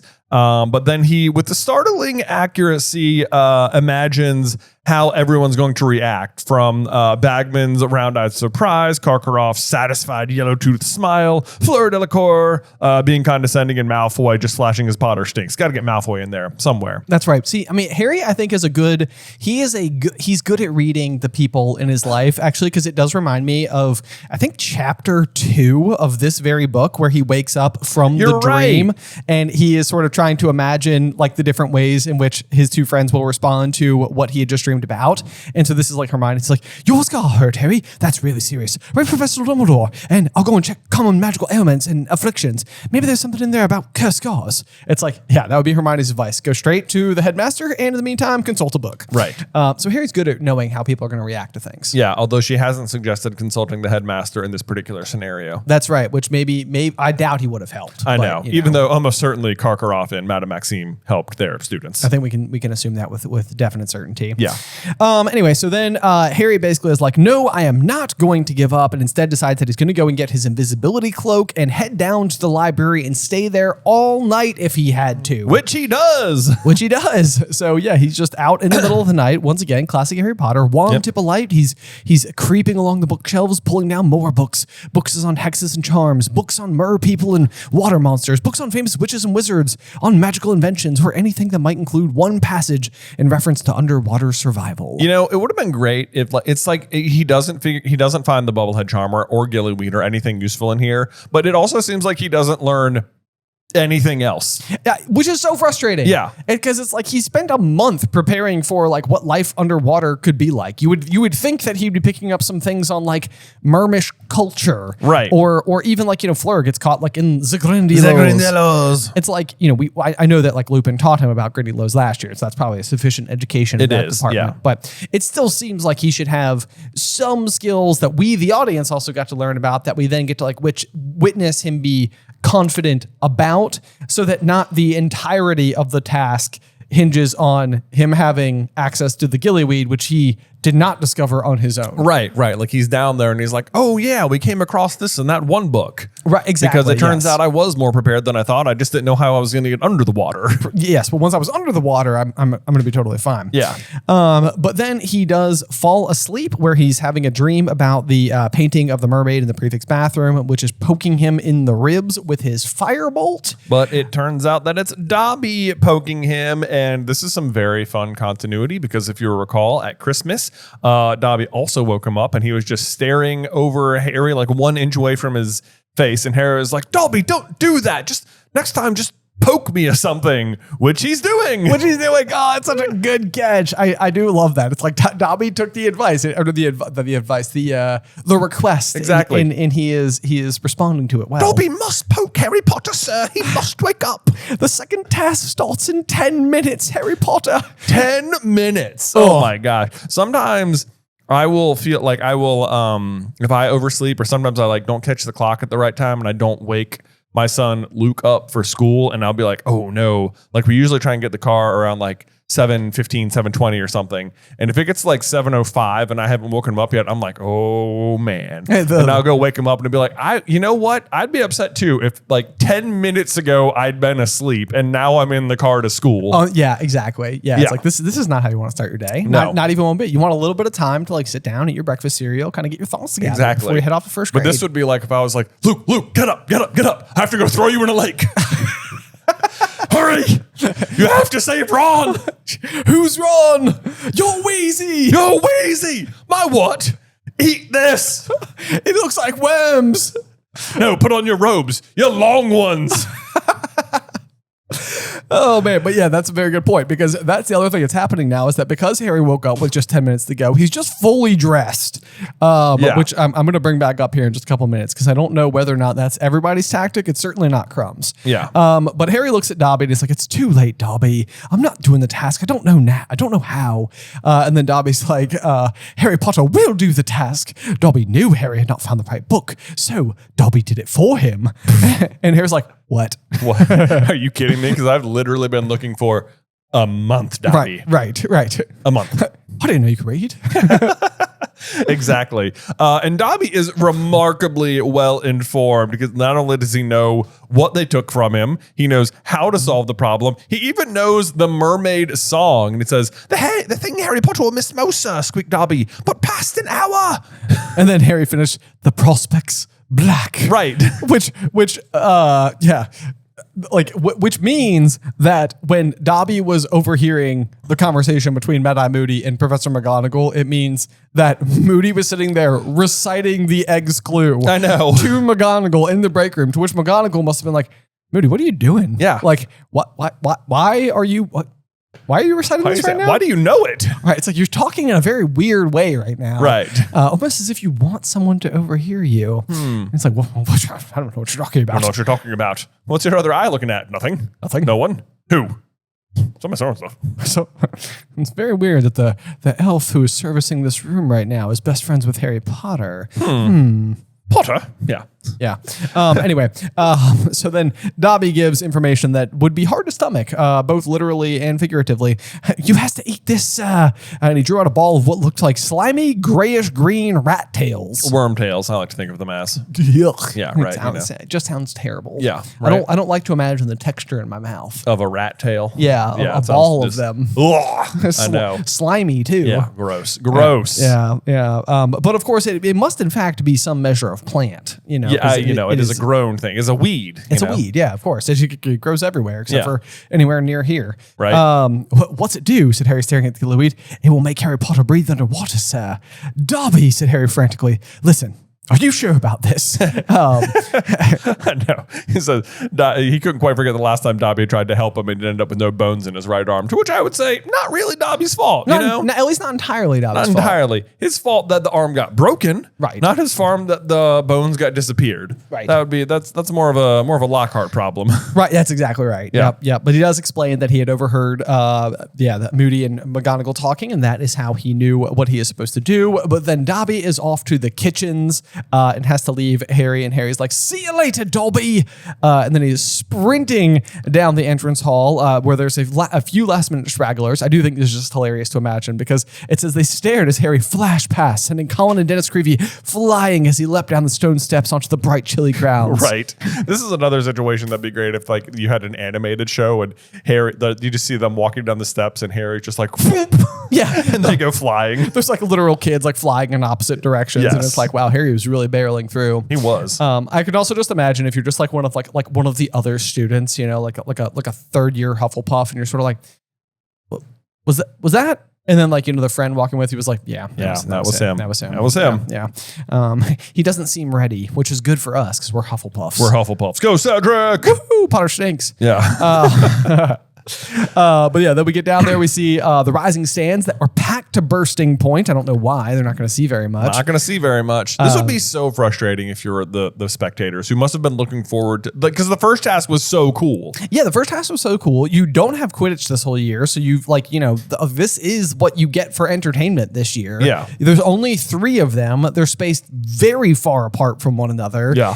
So this is kind of a big deal. Right. But yeah, we know for a fact, based on the fact that in the next chapter, Ron is going to delight in the fact that people are asking him what happened beneath the surface of the lake, meaning they don't know what happened beneath the surface of the lake. Exactly. Meaning what they're witnessing is basically the whistle being blown, everybody submerging into the water, and then an hour and change later, they all sporadically return to the surface. Pretty much. Yeah. Scores are nice. Maybe not even right in front of them, you know? Right, yeah. Yeah. Someone's back. Who is it? Can't tell. I know. It sounds like Harry is swimming down and in a direction for close to like 20 minutes. Yes. Which would bring you so far away from the stands. Yes. And then he gets Ron and comes straight up. So it's like when he surfaces, it sounds like there's cheers everywhere, but it's like he must be so far away. Ron is like, you couldn't have brought me back like just like a little bit closer. A little bit closer. Like the stands. We gotta swim like a half mile. It's like, Harry, you had fins when you did this. Yeah. Exactly. Yeah, he's doing that with Finn, so he's like moving. He's moving.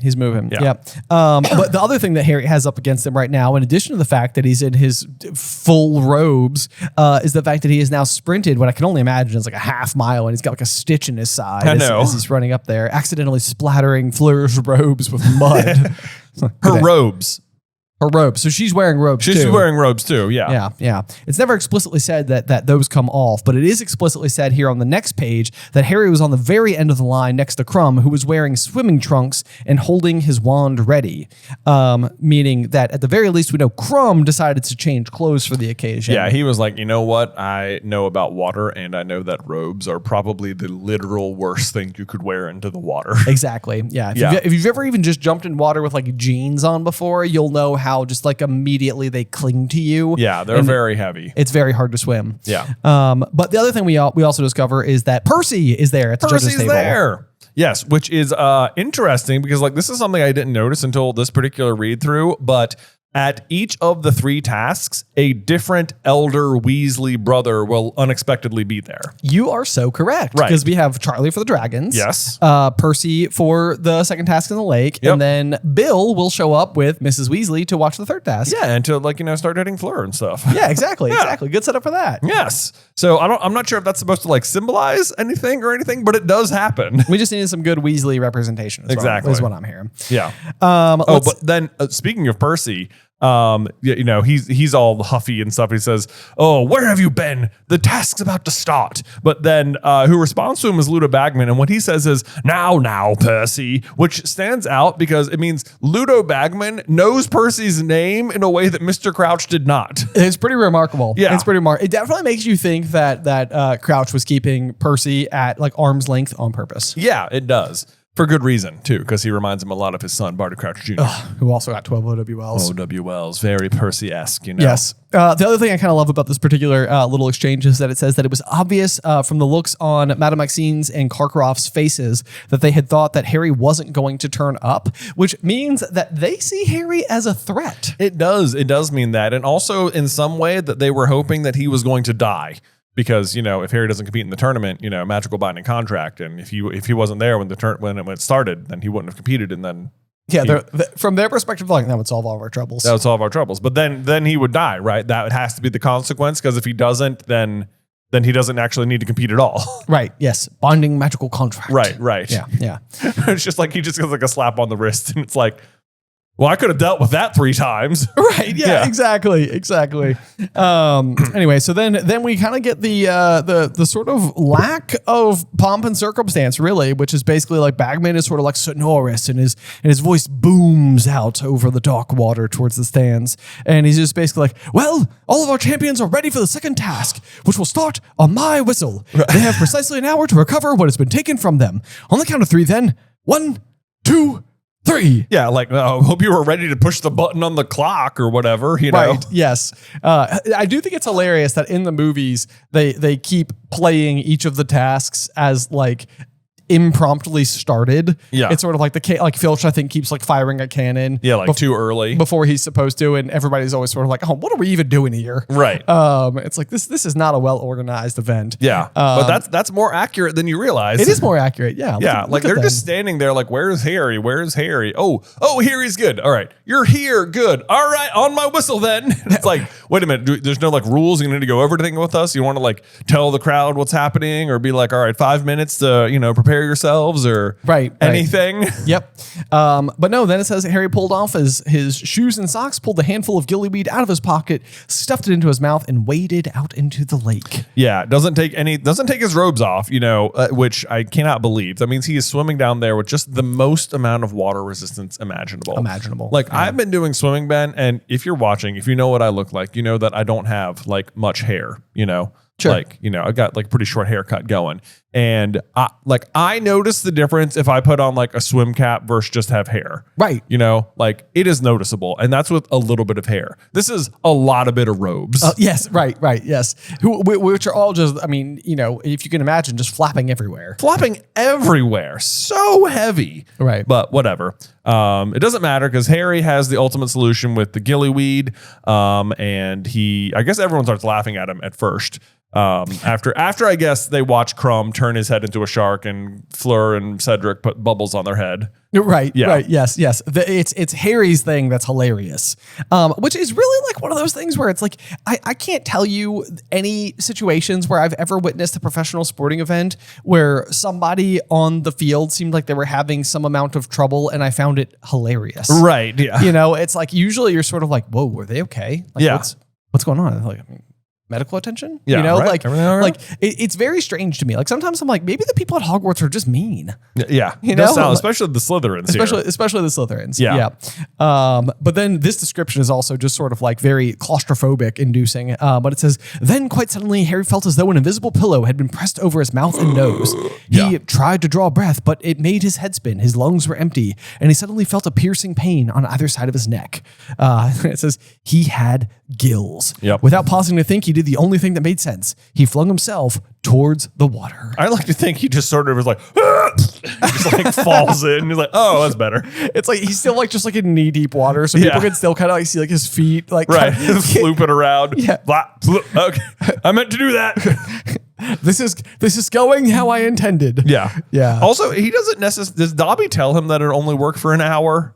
I don't think he does say that. I don't think he does. So like, I'm not sure. Like, it works out that it stops working just at the right time. Right. But like, what's the situation? Like, if Harry had gone down and gotten Ron and immediately come up, he would have like brought Ron up and been like, oh my God, I'm going back down. It's like, how do I stop it? I will see you guys in just a few minutes. Yeah. I need to wait for the effects to wear off. But then you get wondering and be like, is it going to wear off? How long? How long is it going to take to wear off? Dobby. Am I a fish now?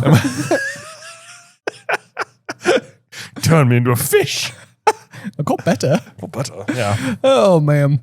Let's see here. The first gulp of icy lake water felt like breath of life. Yeah. His head had stopped spinning. He took another great gulp of water, and he felt it pass smoothly through his gills, sending oxygen back to his brain. I don't know why. To me, this sounds so satisfying. It really does. But yeah, there's like a piece of me that's almost like I can like kind of imagine it. I'm like, ooh, that sounds nice. I want to breathe under ice cold water like that. Yeah, refreshing. Refreshing. And it even says that the water doesn't feel icy anymore. On the contrary, he felt pleasantly cool and very light. Pleasantly cool. Yeah. This is another one of those moments though where I think you can just like fall in love with the Wizarding world for a second, because it's sort of like the delight. It's like Harry struck out once more, marveling at how far his flipper-like feet propelled him through the water, and noticing how clearly he could see and how he no longer seemed to need to blink. It's sort of like everything about this is just like whimsical and awesome. Right. It is very cool. And so he begins swimming through the water with his giant robes on and his flipper feet. And I love this description too. I like that it mentions silence pressed upon his ears as he soared over a strange, dark, foggy landscape.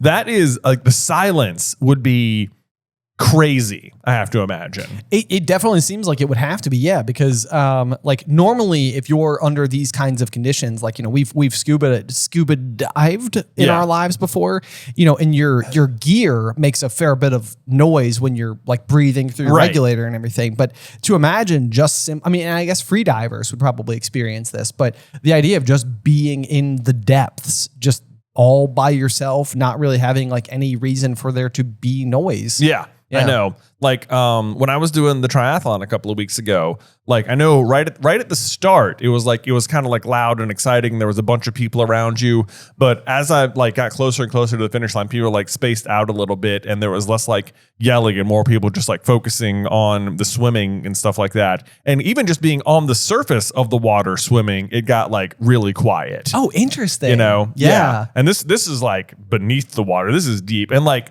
I cannot this task is really hard. Like how are you supposed to see, you know? Like light doesn't penetrate that deep down in the water. No. You know? I mean, even when he's swimming his way back to the surface, it's like he looks up and can't even see the light at the surface. Right. So he's way down there. It would be so disorienting. Yeah. I mean, it would be so dark. Right. So dark, so fast. Yeah. Yeah.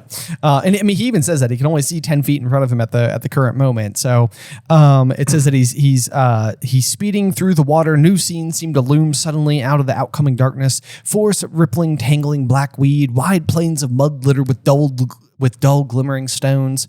Do you think these dull glimmering stones are like gems? Like gems? I know, like glimmering. Excuse me. Maybe pocket some of those. I like the sound. Harry like pops up and he's like, "Look what I got! Look what I got! Rubies!" Yeah, yeah. This is where Gryffindor was getting all the stones for his sword. They're just in the lake. Just go swimming. Wasn't even that hard, really. Right. Let's see here. Yeah, we see the small fish flickering past him like little silver darts. There was no sign of any of the other champions, mer people, Ron, nor thankfully the giant squid, which is quite frankly kind of surprising. I know, like it is unbelievable that there's no giant squid in this chapter, because it's like you hear about it all the time, and this is the time you actually interact with the lake. Yes. And no squid. Doesn't squid. make an appearance. Right. But then let's see here. Then the Grindilo reaches out and grabs his ankles. Zegrindilo. Yeah. And they're grabbing handfuls of his robes, attempting to drag him down. Harry goes to cast a spell, which is Relatio. No sound came out, and just a large bubble issued from his mouth. But then instead of shooting sparks at the Grindylows, it seemed as though boiling water shot out of his wand. So while he's not able to speak underwater, it does seem like all of his spells are still like doing an underwaterified version of what they're supposed to do. I know. Well, what I think is interesting about this is that like no sound comes out. So this is like effectively nonverbal magic. I think it is. You know? And it almost takes you back to like when he's like in the lesson doing the banishing spell, and it's like he's more focused on like Moody and Snape, and so he's like his mind is fixated on like the problem, and then he's able to like do the spell well. Yeah. So like I wonder if that's the same thing. It's like he's in it right now, so it's like he's operating on something that Harry has in spades, which is like instincts. Yeah. You know, like that's where his strength really Exactly. comes to the surface. Yeah. Yeah. Also, like I have to say, maybe the more impressive thing here is that with his webbed hands, he's able to reach into his robes where he has not dropped his wand, grasp it, continue to not drop. Like, you can imagine if your hands were webbed trying to pick up like a pen. Yeah, no, it seems like it would be really hard. It seems really hard. Or like, okay, imagine there's a pen in your pocket and you have webbed hands. You're like, it seems so hard to grasp it and like use it effectively. It does seem very challenging. Yeah. This is where I feel like I really like the idea of like a leg strap that almost has like a wand holster in it, you know, like with like a little snap on it. Absolutely. Not that Harry would have had any time to prepare such things. But no, of course not. Yeah. Let's see here. Maybe also, it's crazy that he uses his wand right here and successfully uses Relatio, but will forget basically for the rest of the task that he has a wand. So. Oh, sure. Yeah. Well, or not forget. He will threaten the mer people with it, but he will not use it to like free Ron or anyone from the rocks. Oh, right. Yes. Yeah. Good point. Yeah. He doesn't know any type of severing spells yet, apparently. Yeah. Not like Relatio. Right. Yeah. Right. Yeah. Let's see here. So, no, he does, because he does Defendo on Cedric's bag earlier in this book. That's a good point. Yeah. So he just knows it. He doesn't use it. He's just like, what can I use to cut rope? Oh, you a wizard or not? Right. Yeah. We need Ron conscious for this. Oh, no. It's normally Harry who says it. Yeah. Right. Right. Yeah. In the movie, it's Ron. In the movie, it's Ron. Yeah. We're so off our center right now, aren't we? Maybe a little bit. Okay. So anyway, Harry is continuing to make his way down into the lake when he hears a voice that says, "How are you getting on?" And Harry thought that he was having a heart attack. He whipped around and saw a moaning Myrtle floating hazily in front of him, gazing through her thick, pearly glasses. He tries to speak to her and says nothing comes out but a very large bubble, which makes moaning Myrtle giggle. But then she actually gives him a little bit of help. She says, "You want to try over there?" She says, "I won't come with you. I don't like them very much. They always chase me when I get too close." Yeah, but what can they do to you? It's like Right. you're impenetrable. You're impenetrable, so what's the problem? Or the opposite. You are. Yeah, I'm not going to say that. If you know, you know. Never mind. You know how ghosts work. You know how ghosts work. But Harry is so lucky that Myrtle is around for the second task because she basically tells him how to solve the clue, what's under the lake, and where to go. It's true. It's true. Then it says that Harry swam for what you mentioned before, what felt like 20 minutes. He was passing over vast expanses of black mud now, which swirled murkily as he just surfed the water. Then at long last, he's heard a snatch of the haunting Mer song. Just a snatch. Just a snatch The of snatch it. that Dobby knows. And hour long you'll have to look. And to recover what we took. You're right. Yeah. We're not quite there yet. Yeah, not quite there. Never mind. And it turns out they've changed the lyrics because they're now also giving them like a time update. It says your time's half gone. So only 30 minutes have gone by so far then is what that means right here, which means Harry is going to he's been swimming for 20 minutes straight getting to here. Right. And he is going to spend then over 30 minutes waiting down there for the other champions to show up. I love the looks of indignation that Ron and Hermione give Harry when they're like, "You didn't. You did not. You did it. Didn't you? You did. Yeah, Wow. He did. Wow. He did. A bit of a hero thing, Harry. Right. Yeah. Let's see here. So the mer people come up from their caves to watch him better. They've got their powerful silver fishtails beating the water, and they do not look anything like the mermaid in the prefix bathroom. They're all like gross and fish-like looking. It's kind of surprising that they would have a painting of a mermaid that wasn't just accurate. I know, right? It's like they're literally like right there. Right, because they're like leaning, because then the painting is leaning into like the Muggle interpretation of mermaids. Yeah. Yeah. It's kind of strange. It is kind of strange. Bathroom. Yeah. Oh, well, but that's what it is. They even say they have a pet Grindylow tied to a stake out one door. That's kind of funny. It's just a good piece of trivia. Yeah. What kind of pet do the mer people have? Yep. Let's see. But then there is a gigantic statue of a mer person hewn from a boulder, which makes me wonder like who the gigantic mer person is supposed to be. Because like it must have been like an important mer person. You would certainly think so. To make a giant statue out of them. Right. We're not going to learn that information or anything, but he finds all of the hostages, Ron tied between Hermione and Cho Chang. This is where I think it would have been hilarious if he was like, well, I'll show Cedric. It just takes Cho. It's like, you were the most important thing to me. It was obvious. Right, yes. I don't know why they put Ron down there. He was not what I was after. He was not what I was after, but I saved you, not Cedric. He didn't even save Ron. That would be really funny if like they were like consulting Sprout and McGonagall and they're like, okay, so we need to decide like who are we going to take for each of the champions? And Sprout sort of like, well, Cedric is dating Cho Chang after all. And then McGonagall's like, Harry has a huge crush on Cho Chang. And like they both like exchange like a look of like devious, like, who's gonna get Cho? Who's gonna get her? And then then they're like, oh, what about for Crumb? And they're like, well, he's going at that with Hermione Granger. And it's like, oh, that's one of Harry Potter's best friends. Who's gonna take? Let's just give 3 for Harry. You know, maybe what is he gonna do? And he's like, I'm gonna bring my intended one and the secret 4th one. You didn't see that coming, did you? Didn't see that? Yeah. So that's the other funny thing too, is that we also didn't discover that we didn't discover that Floor's thing that was taken is her younger sister, who is a girl who looked no older than 8, but notably not Roger Davies. No, I literally wrote poor Roger. I know. He's up there just like having the time of his life, watching the water, waiting for it to churn. He's like, wait a minute. What? Why am I not in the water? Why am I not in the water? I can't help but notice that Crumb's date to the Yule Ball and Cedric's date to the Yule Ball and Harry's best friend. Yeah, right. We're all down there. I feel like there was an awkward conversation that happened between these two. Yeah, no, what was happening in the bushes? You right? know? Yeah. Nothing good, apparently. Nothing good. Yeah, that's when they're having the conversation where she's like, "Well, I was going to go with that redhead boy, but he ran off." Right. And he's like, "Wait, what?" But I'm Roger Davies. Oh man. But anyway, so then Harry has to find a way to cut through the rope that is tying each of them up, which at this point in time feels like one of those things where I'm like, guys, if they've made it to the bottom of the lake and through all of the other various challenges, why also have the additional difficulty of having this like thick piece of rope that they're tied to? Piece of rope, man. It's like, can't we just like have it be like a hook, like a carabiner on their back? And Right, it's just like unclick, right? Like, all right, now we're good. Exactly. But no, he has to go and find a sharp rock. Sharp rock, not his wand, not magic or anything. Right. Yeah. Which even in the movie, Cedric shows up and he's just like, whoosh, done. Right. Yeah. Cedric is way better at magic than Harry. Way better.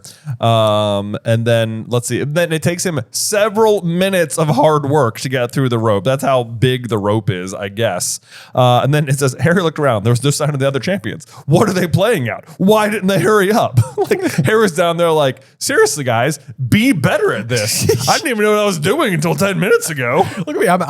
I'm in first. I'm in first. I'm like, you guys are terrible. Like, come on. These people are going to die. Right. And it's your fault. Right. Yeah.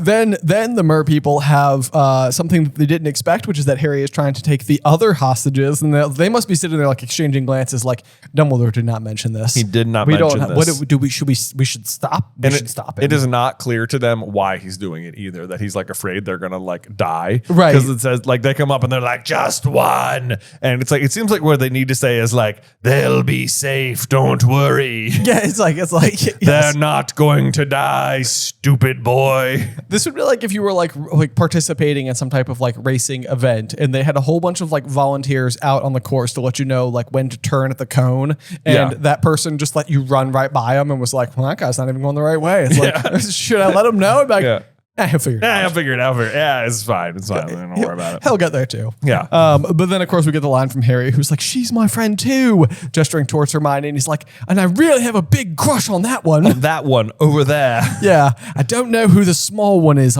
if I'm being honest with you. Don't know about her. Don't want her to die, though. Gonna take her too. Right. Yeah. Right. Let's see. But then minor note here. He's down there wondering where the other champions are. Would he have time to bring Ron to the surface and come back? Looks down at his watch to see how much time was left, and it had stopped working. Okay, so interesting question here. What do you suppose the watch is running on? Right? Like a battery? It has to be, right? Has to be. Doesn't seem like wizards can use batteries. They don't use batteries for anything. I just always assume that this is like one of like Dudley's old watches. I know, but it seems like there's too. Like, this is like why they can't use electronic stuff though. Like other wizards have watches and stuff. That you think those have batteries? Ooh, you know, they're probably using some type of like natural kinetic quartz movement or something. Yeah, exactly. I don't know enough about watch anatomy, but I'm doing my best. I think it's funny that Harry has a watch that probably had a battery in it because like other electronics don't work at Hogwarts because there's too much magic in the air. Right. But apparently the watch was like just... The watch has flown under this radar. It's flown under the radar. It's like, I don't use that much technology. I still work. But water! No, can't handle the water. Can't handle the water. Yep. I just wrote in, it says he looked down to see how much time was left and his watch had stopped working. And I was just like, as if things couldn't get any worse. Right. Like, and now I'm going to have to get a new watch. Which he doesn't do. He doesn't do. Yeah. But then the mer people around him started pointing excitedly over his head, and Harry looked up and saw Cedric swimming towards them. So it's no mystery who the mer people are cheering for. I know, right? It didn't seem like they cheered when Harry arrived. It did not seem like that, no. And also, Harry's down here. He does not judge Cedric even for 1 second for this. But like, Harry's down there like, where are they? Oh my gosh, they're going to die. Cedric shows up and he's like, see ya, Harry.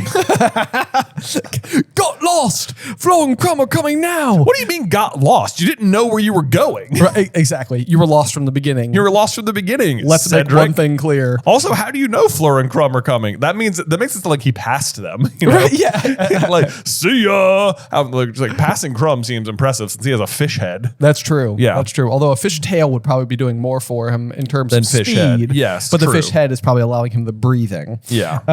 Then Cedric pulls a knife out of his pocket, and I was like, what? Big Eagle Scout energy over here. I with know, this right? one. Well, you brought a knife. What are you wearing? You aren't even wearing robes either. Right.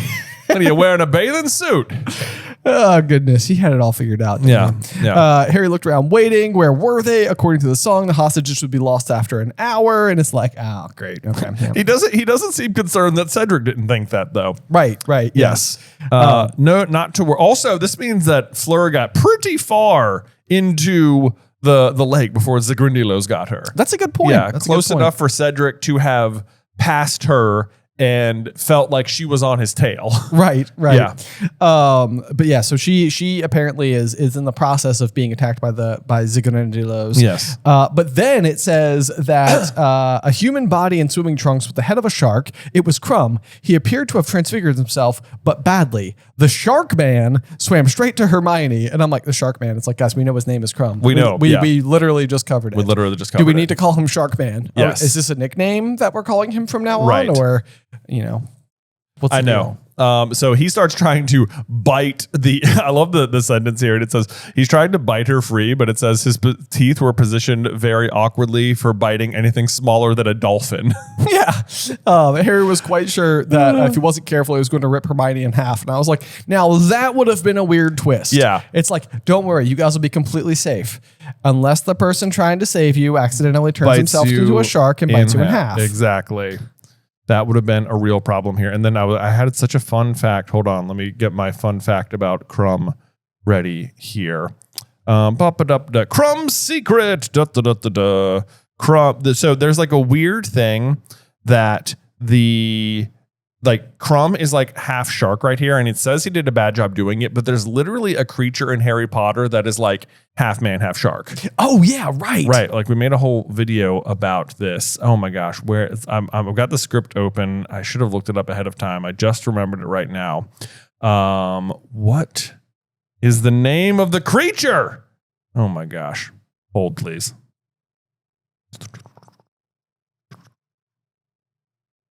It's a duquaka. Say it again. A duquaka. A duquaka. Yeah. No, it's a dukawaka. A dukawaka. A dukawaka. And this is a real thing in the wizarding world or in just general folklore? It's definitely a real thing in the wizarding world. It's probably a real thing in folklore. Okay. Because most things in Harry Potter are drawn from something. Right. Yes. Exactly. Yes. But there you go. Look it up. Dukawaka. It is like half shark, half man. And it seems like maybe Crumb is one. Is one. Yes. Okay. Yeah. So like maybe that's like part of like why he's like sort of like awkward on land. Is that at all part of the equation here? It's like a literal fish out of water. Right. So that means that Crumb was part shark, Fleur is part Vila, Harry's part Voldemort, and Cedric is part Eagle dead. Scout. Yeah.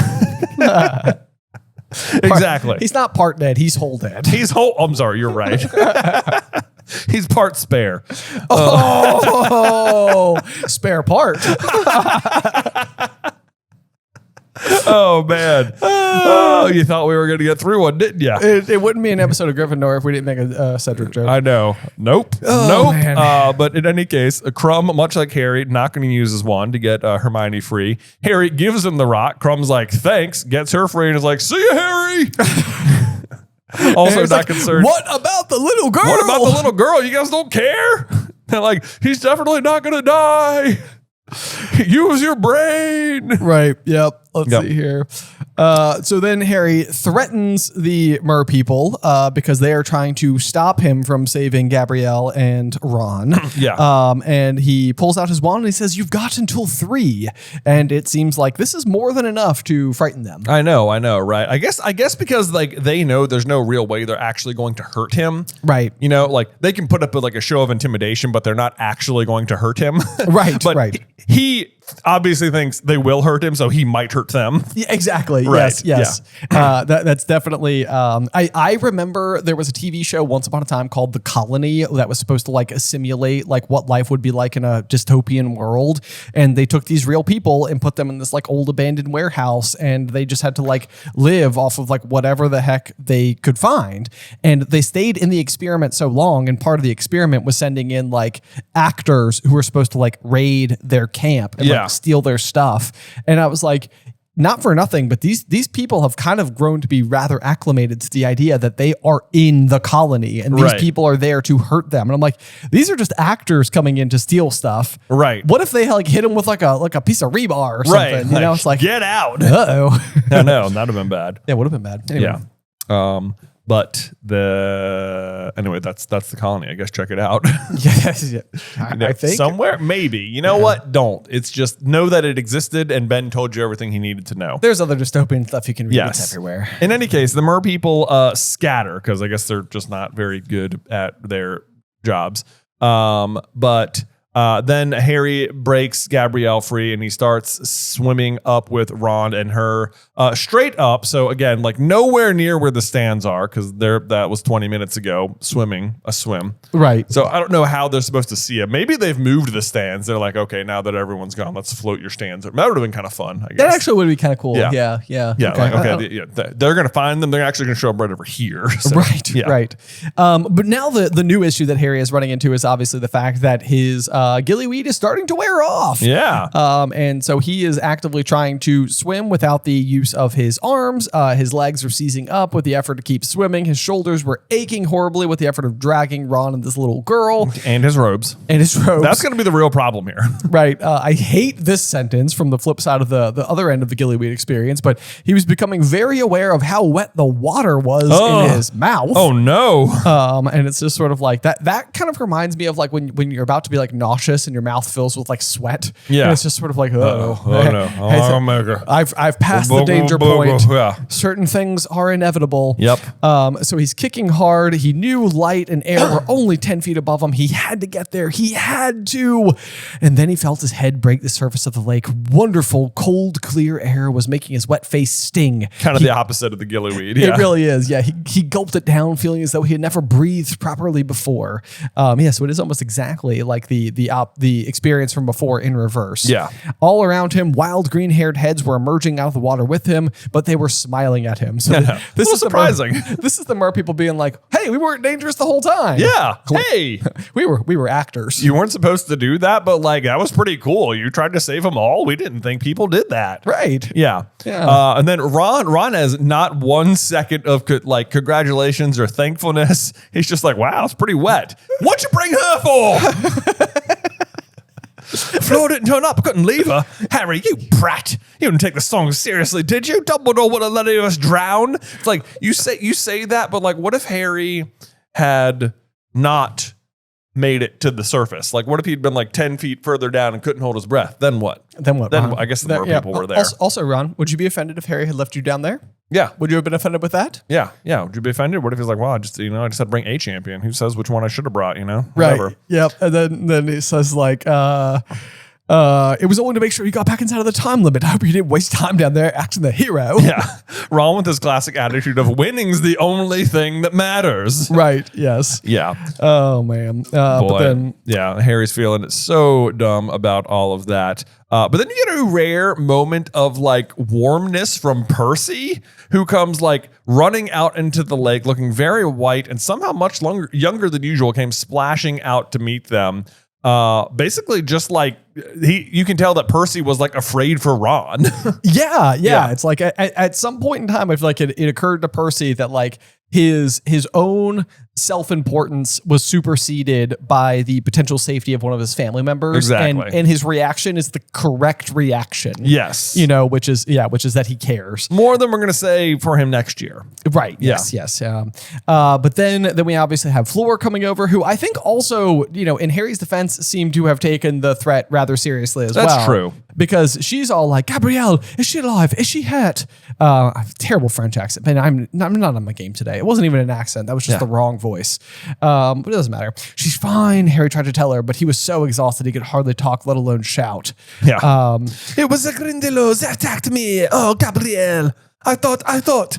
Yeah, and then just in case you get this page, I wrote the Grindylows in giant letters. So, this was a fun one. That's a good one. That's frame worthy for sure. Yeah. Let's see here. Just as a reminder, if you sign up for an annual tier for our Patreon, we do send you a page from one of our books. That's true.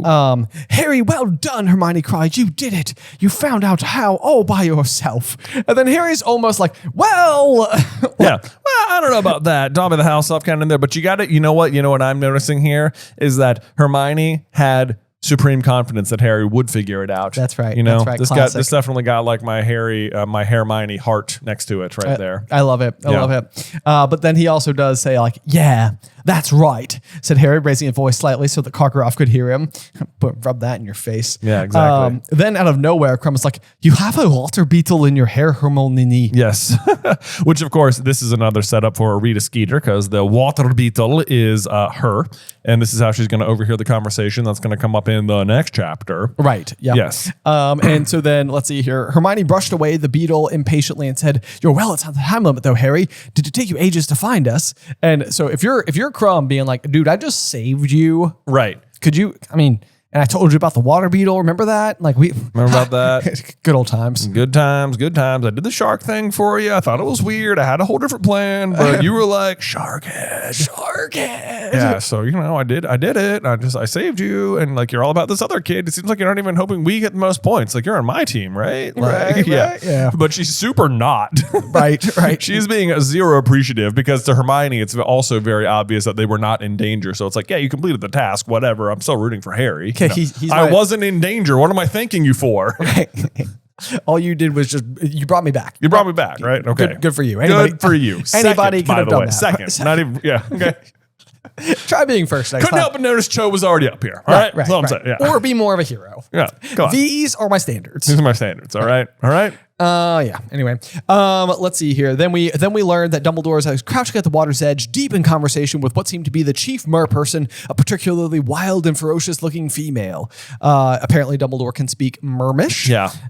And so then he says that because he has the story straight, he needs to have a conference with the judges before they give their marks. Yes.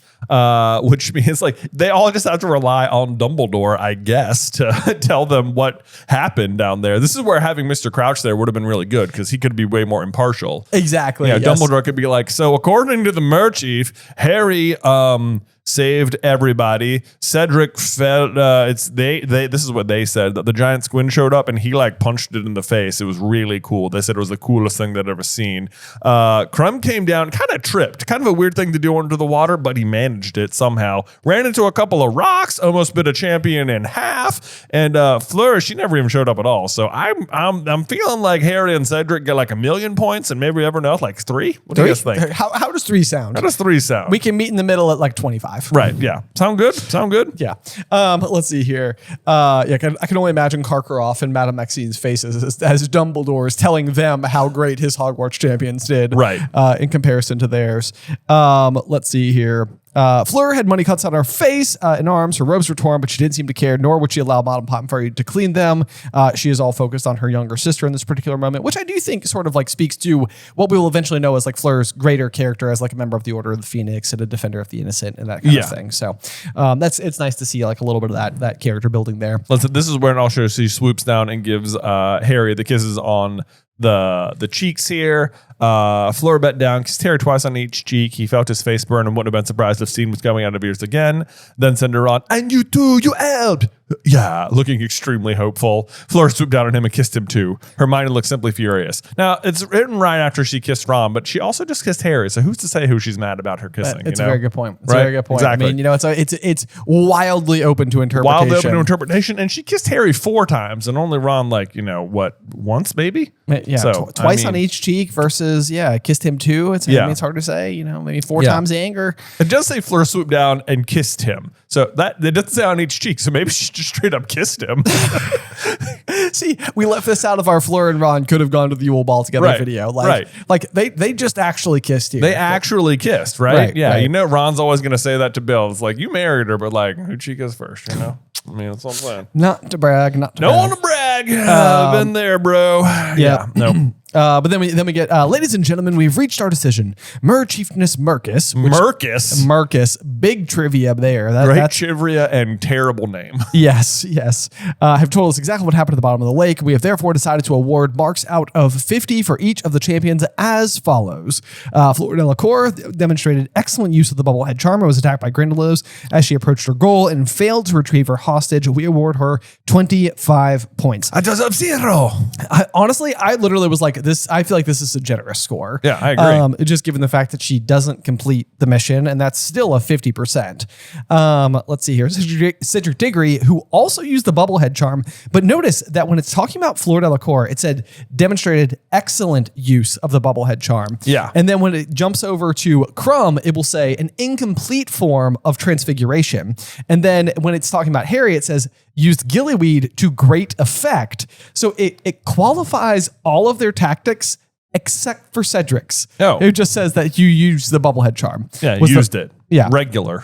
Regular. Was the first to return with his hostage, though he returned 1 minute outside of the time limit of an hour. That, I feel like, from a writing perspective, is like a detail that is so important because it's almost like nobody succeeded in the task that was laid out. Right. Which I think helps the fact that Harry then comes in last seem less egregious. Yeah. Because it's almost sort of like... Well, he comes third.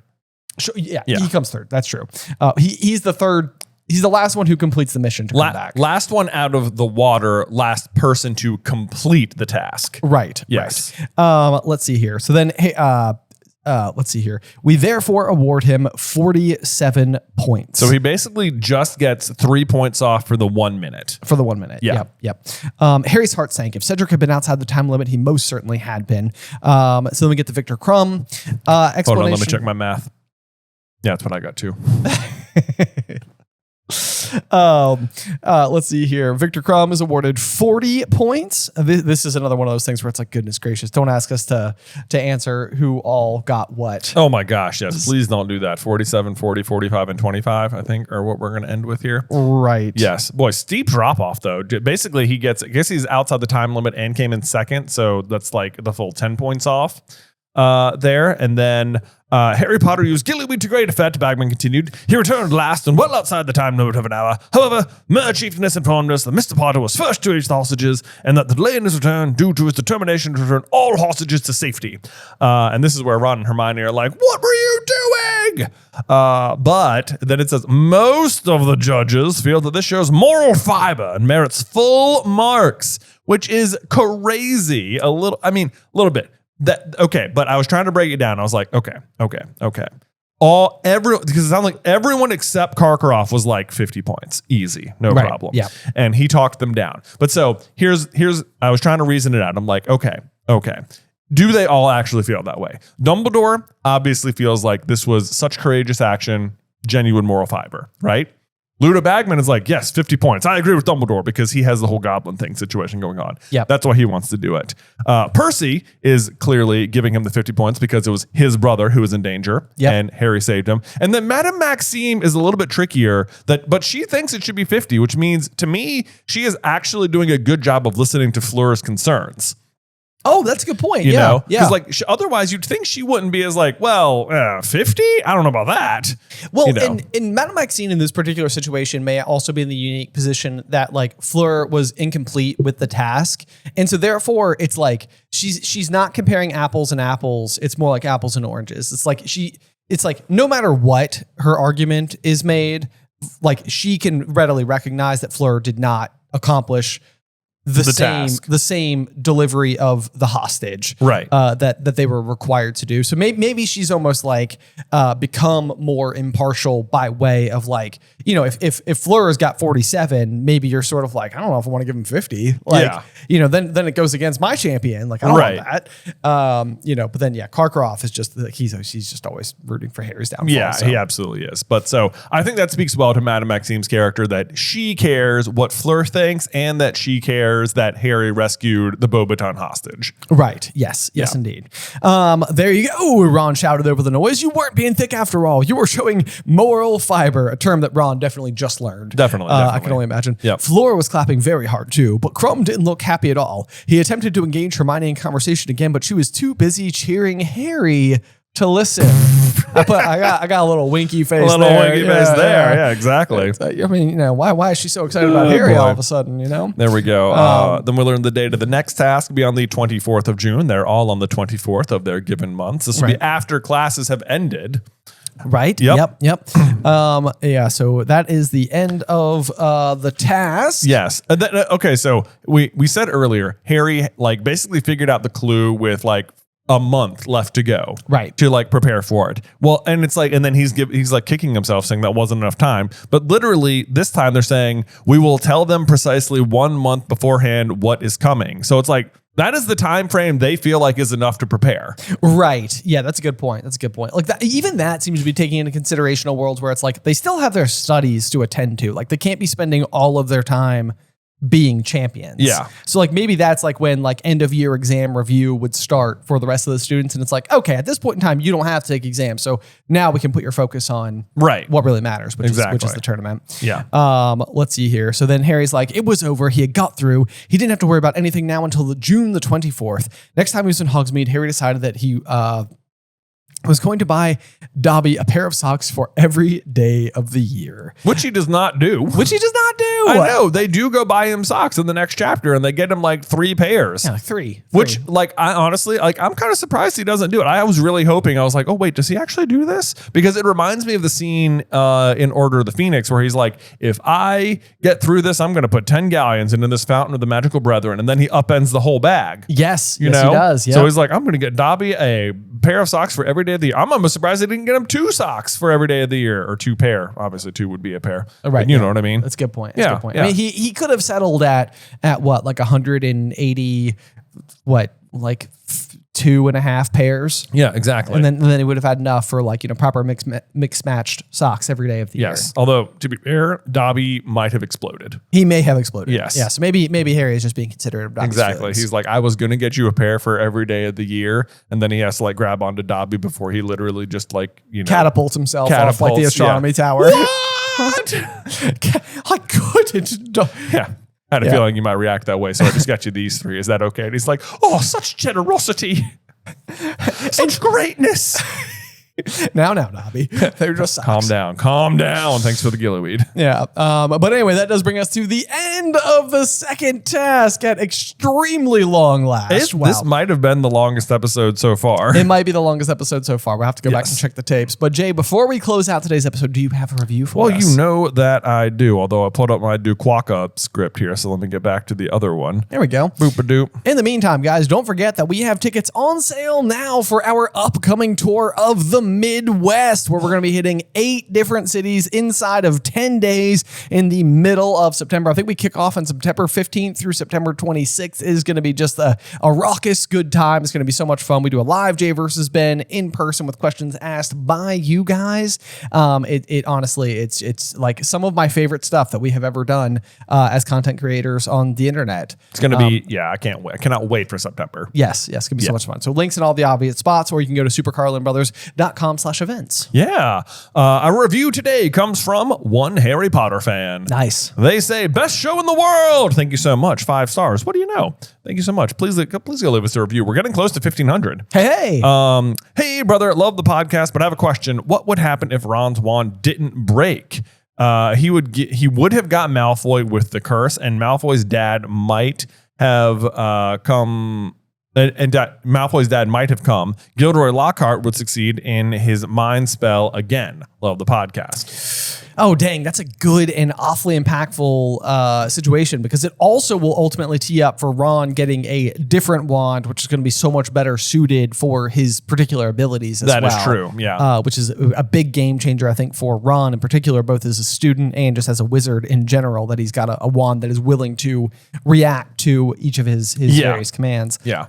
Okay, so interesting question. So this happens when they're flying in Chamber of Secrets. They're in the Fort Anglia. They crash into the Whomping Willow, and the wand snaps. Yes. Okay, so then the real first thing that we see proper backfire that's mentioned is, of course, obviously the attack on Draco Malfoy.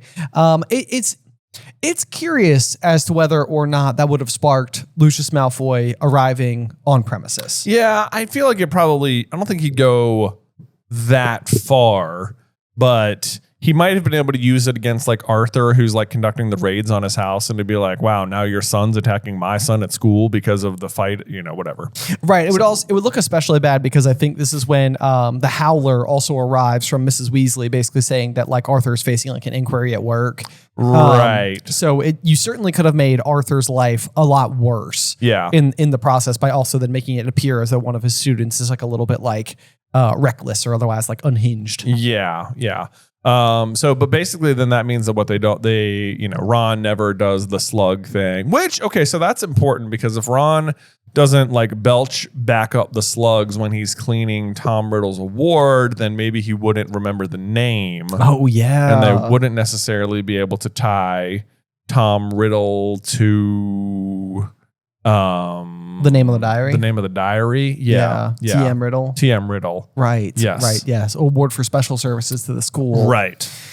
Okay, so that's interesting. So then what does it help that they know who Tom Riddle is? Well, because they say Tom Riddle had the diary. He came here 50 years ago. He won an award for special services to the school 50 years ago. What if he's the one who caught the culprit? Right. Yes. Right. So then I guess that prompts Harry to ask him about it. Yep. Which is what gives him the information where he's sort of like, I can't tell you, but I can show you. Right. And that's how they like frame Hagrid. Right. Stuff like that. So maybe Harry doesn't ask Tom about the Chamber of Secrets then if Ron's wand doesn't backfire, in which case they don't go talk to Hagrid, in which case they don't learn that they should follow the spiders, which means they don't follow the spiders, so they don't learn that Moaning Myrtle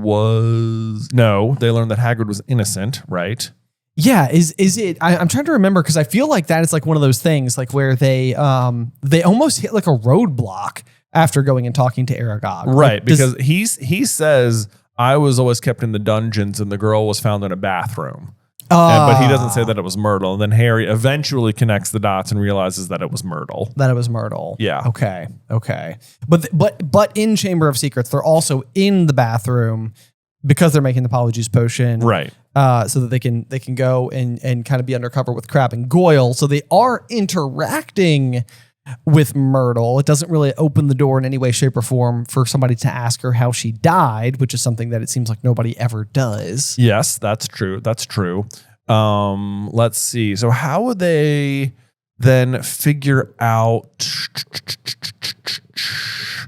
how to get into the chamber? Because they wouldn't have talked to Aragog and they wouldn't have realized that it was Myrtle. But they would have noticed the spiders were all like fleeing though, right? No, they don't notice that until like they get the hint and then they're looking for them, but they can't find them for a while and then finally they do. Okay. Yeah, like when they're going to herbology. So one of the big things I feel like we could maybe slice off somewhere in the equation is that like, Lockhart is only using the memory spell on them like because he is then trapped down in there and because he's been like found out as that's true. Fraud. So basically what happens if they have no idea where it is, because they go to tell they don't go to like try and open the chamber. They just go to tell Lockhart what they know, hoping that maybe it'll help him. Right. And that's when he's packing up to leave and they realize that he's a fraud. So they probably just don't go down there and Lockhart just does leave because he is a fraud.